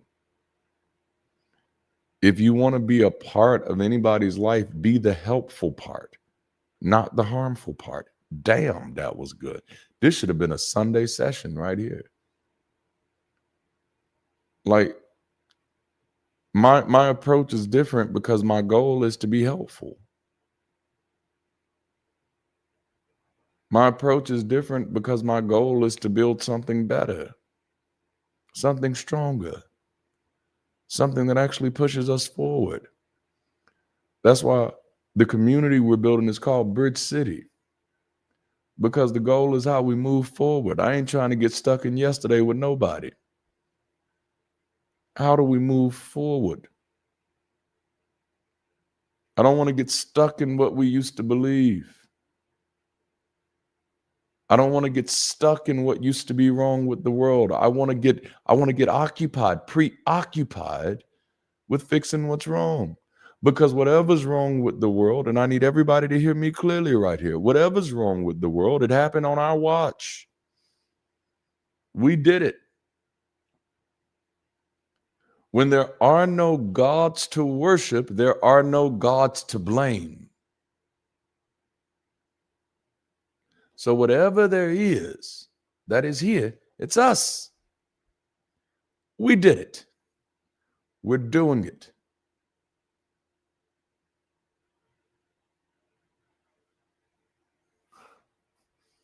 We're doing it. It's a poor carpenter who blames his tools for his craftsmanship. We're the problem. People say capitalism is the problem. I say we the problem. People say religion is the problem. I say we the problem. I say all of those labels are just another thing we do to keep from looking in the fucking mirror and realizing that, hey, we keep fucking this up. As long as you have a God to worship, you have a God to blame. And some of you are no longer religious, but you still got a God. Some of you, obviously, government is your God because you're waiting on government to fix shit for you. That's just as superstitious as word. I actually do have one that I've not done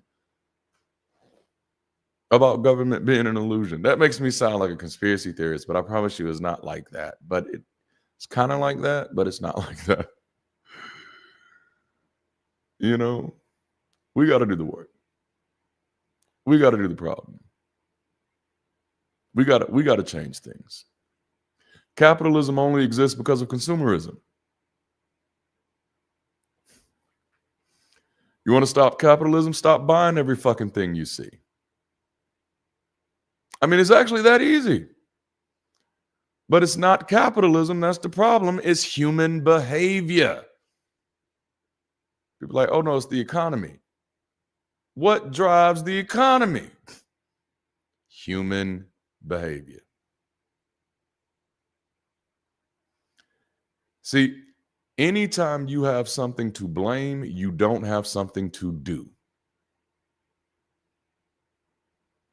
You know?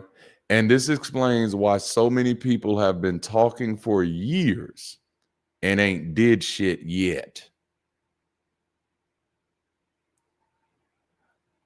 Knowing the problem is not a flex. Delivering the solution is. Man.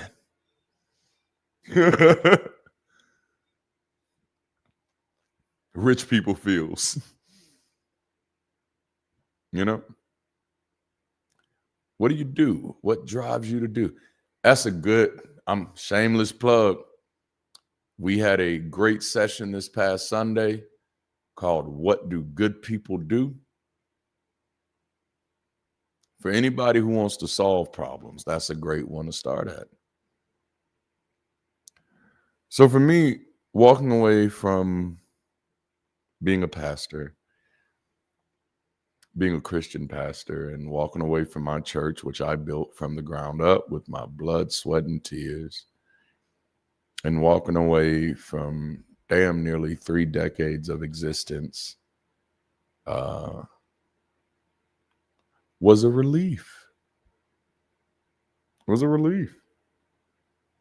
Because what it meant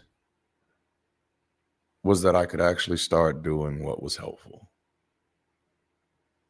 I no longer, once I walked away from the belief that, there is no God, then I no longer had to pretend that prayer was helping. That also meant I no longer had to pretend that being nice was helping. I'm not as nice as people think I am. I don't even like people who have an expectation of other people to be nice. If your expectation is for other people to be nice to you, I almost feel like you're a manipulative person. Because the only person who would have that need is a person who knows they do stuff that makes other people not want to be nice to them. And you want that person to be handcuffed to be nice to you anyway. Like, no, I'm not pretending. Exactly. That imposter shit is gone. I deal with myself as I am because, like, for me, and I'll get ready to close this thing down here. For me, like, perfection is gone. It doesn't exist anymore. So what mold am I judging myself by? You know, when I don't quite measure up to someone else's standard? What utility is it for me that I checked off all the boxes on your fucking useless ass list?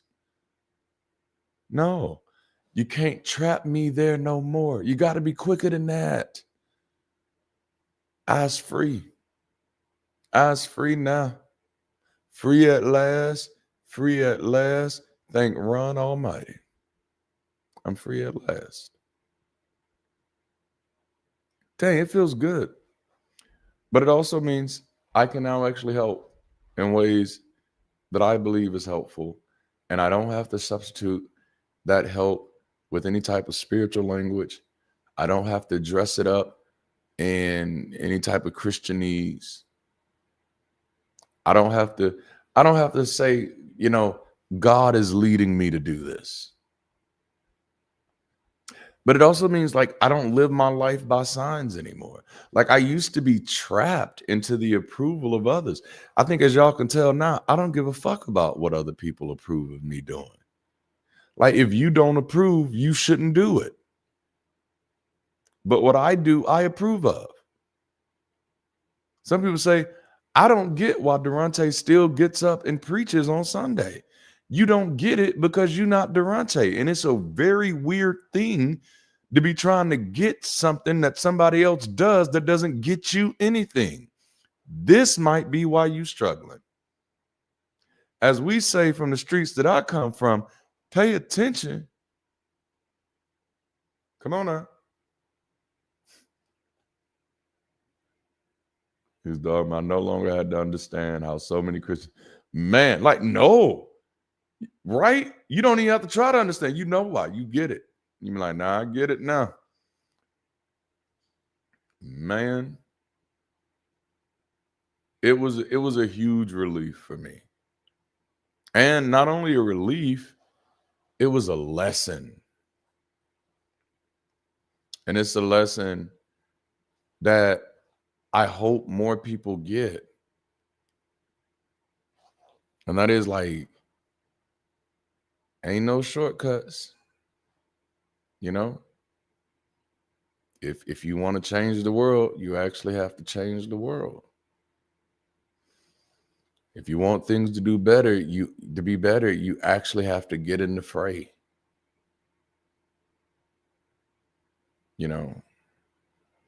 What religion and even politics and culture has robbed most of us of is the reality of participation. If you're religious, you're convinced that God is working on your behalf, or angels, or your ancestors. And that's the thing that kills me. Your ancestors couldn't get shit done on their behalf. What the fuck is you doing? That cause and effect, bro. Cause and effect. But then it's not just religion, politics. Now, we just get the right person in office, that's going to fix everything for the rest of us. Please do that math. Please do that math on some fucking paper and show me how that shit math out. We're just getting one person in an office is going to fix everything for everybody else. How the fuck you figure that shit? I'm sorry. Or even the superstition of, man, as soon as this person that's in there now gets out, everything is going to be better.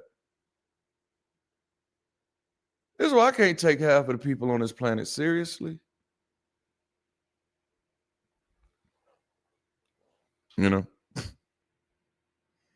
But now I do the things that I believe is helpful. And what I believe is helpful is, of course, pointing out the things that have harmed us, not just so that we can feel special about how we were harmed, which, that's easy to do and it feels good to do, but so that we understand how the poison works, so that we can start getting it out. Because whatever has happened and whatever will happen is happening under our watch. And so if we expect it to change, we have to do more than just talk at it. We have to be putting ourselves in position to contribute to change, which means there's a lot of work that needs to be done. The number one reason that many people are not participating in making the world or trying to make the world a better place is because they don't believe that they have the capacity to do such a thing. You know? So I don't just share content, I create space. I don't just create space, I build infrastructure. I don't just build infrastructure, I manage complexity. Because what we're dealing with is not a small problem, nor is it a new problem. So this is not one of those situations where you can just spray something and everything goes away. There is a lot of work that we have to do, which means we need more people who are willing to step up to the work. But in order to get people who are willing to step up to the work, we need people who even believe that they're capable of doing it. You know? A lot of fanaticism, yes. You know? So, yes, I get it. My path, my approach is different. My solution is different. The system I'm building is different. But I think that's actually a good thing. Famous quote is, the definition of insanity is doing the same thing over and over again, expecting different results. I'm not going to show up to a battlefield and repeat a losing strategy. So my approach is different because I'm looking for the winning strategy. I'm looking for the strategy that doesn't give us a better outcome of theists versus atheists. I'm working on the strategy that gets us to the place where we all see each other as human. Period. That we're sharing this space together and we can no longer afford to shortcut our treatment of each other and our understanding of each other. We're going to have to do the hard work of being human. When you allow someone to rewrite human history, and that's what religion and politics do, is they rewrite human history, you rob yourself of the credit you deserve. Okay? And when you look at who we are as a species, I know that we're better than this. I know it. Not necessarily because we have been before, but because that's what our story tells us. Is that when we pay attention, when we work together, we get better. And that's, man, y'all, like if nothing else, that's all I exist to do. All I exist to do, like, and this isn't my response to leaving the faith. This is who the fuck I was in the faith. This is me. Just in a better vehicle. Ooh, I like that. I like that. Who else ready to be in a better vehicle out there? Didn't that just feel like prophetic? See, if I was back in the preaching days, I'd say they won't recognize you this year. I can't even say it no more. I've lost all my preaching juice. Man, just in a better, you know what I'm saying? Yeah, it's just in a better vehicle. That's it. I'm still one of my new friends said to me, and I fell in love with it because it absolutely describes how I view it. Because he kind of like me, and forgive me for not remembering his name right now. I got so much on my head. Oh, dang it! What is his name? I can see him in my head. But he kind of like me. He left the church and is still a pastor. He literally pastors in Canada. But he left the church and is still a pastor. And people wonder, like, why do you still pastor? He pastors at basically what is an atheist church. And he says, why do you do this? And he says, because we have the bigger gospel. And I was like, oh, bruh. Oh my goodness. That's it. That's why I left. I left for a bigger gospel. I was motivated and compelled to be a pastor because of my love for humanity. And then I realized that Christianity wouldn't let me love everybody. Christianity would only let me focus on my neighbors and my enemies. And so I decided I wanted a gospel without barriers. I want to love everybody. I want to love everybody, period. And nobody's taking that from me.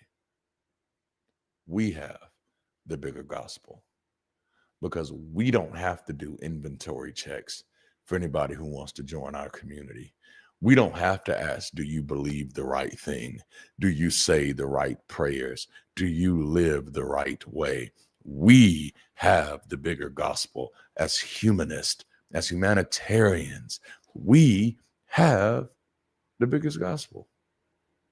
Yes, Unitarian churches, come on now. It's like, no. So for those of you who be like, why is he still preaching? He's supposed to be an atheist now. Preaching is who I am. It's how I communicate. It's how I use my gift. It's what I do for the world. And I love it. I love it. This is me. I love to get people inspired, motivated, pumped to make a difference. Because that's what we need. And that's why I do it. I do it because this helps. I get the emails, I get the DMs, and people say, this helps. Even when it's helping in ways that I don't necessarily get.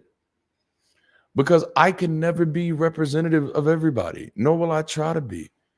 Like, I kicked myself off the pedestal. I ain't better than nobody else. I'm just helpful. In the same way I'm being helpful, you can be helpful.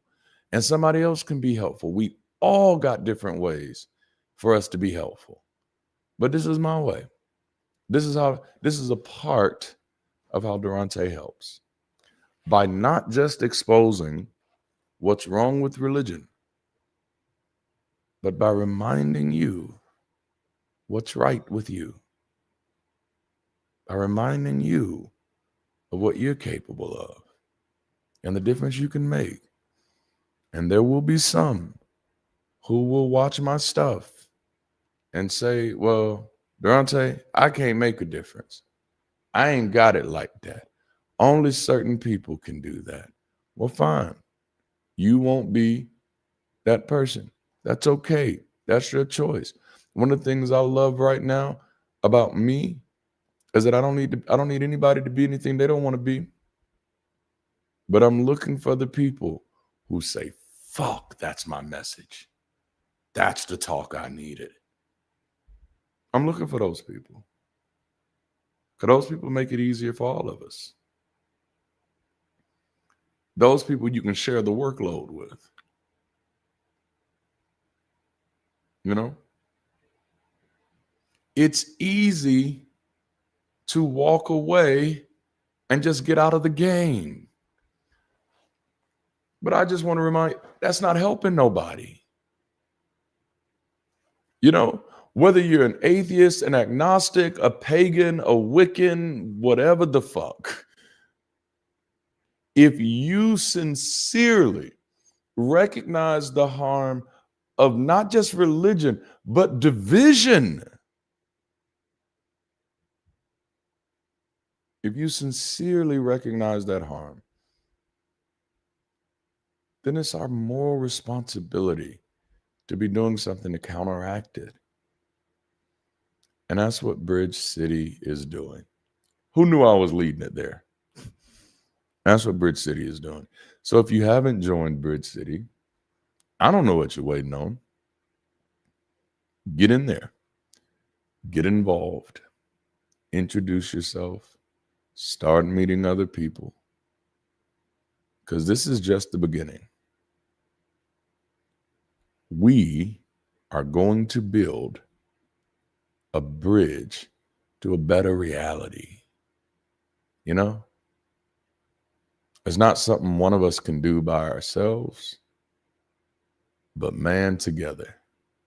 There's so much that we can make happen. You know? And if you're connected with me, we're going to do it. We're going to do it. All right. That's all I have for today. I just went 2 hours and 41 minutes like it wasn't nothing. Like, I don't want to say it wasn't nothing. My feet probably hurt right now. But I enjoyed spending this time with y'all. I do want to start doing this a little bit more. But more importantly, listen, this is the last thing I'm going to say. I am not a content creator. All right? And I hope me sharing my story kind of helps you see that. I'm not a content creator. I'm a communicator. I'm a pastor. That's what I do, you know. And so I'm not in this to get fans. I'm not in this to get followers. I'm not in this to have people tell me how great I am. Newsflash, I already know how great I am. I met me before you did. You know what I'm saying? I've been knowing me my whole life. I already knew I was the real deal. So that's not what I'm in this for. I'm in this to attract more partners in this world. You know? More partners to make a difference. That's literally it. That's it. I'm not looking for friends, not looking for fans. I'm looking for people who see themselves as co-partners in this world that we share together. And they see themselves as capable of making a difference. And if you don't see yourself as capable of making a difference, don't worry. Hang around with me enough, and you are. And I think that's going to be the perfect place to kind of close out today. If y'all notice, like for our Sunday stuff, I've been playing music, and all of it's music that I've written. But I've been playing music as a way, because music is a major part of what we do. But I've been playing these songs just to kind of undo and to reverse and to counter some of the damage that has been done. And so the song I want to play as we close out today is a song I wrote for our community, Bridge City, called Affirmation Song. And it's a very simple song. By the way, did you know they got affirmations on Honey Nut Cheerio boxes now? Shut my mouth and keep on talking, right? But I thought that was really neat. But I'm gonna play this song as we roll out, as we close out today, just as a little reminder to you of what you're capable of. And I do want to thank you all for spending time with me today. If you've not joined Bridge City yet, I don't know what you're waiting on. To me, it's the greatest community in the world. It's the greatest organization in the world. And we're barely in chapter 1. Like, this is the preface. This is the preface, y'all. You know what I'm saying? Don't miss chapter 1. Don't miss chapter 1. All right. That's all I have. I love y'all so much. Until next time, keep rising.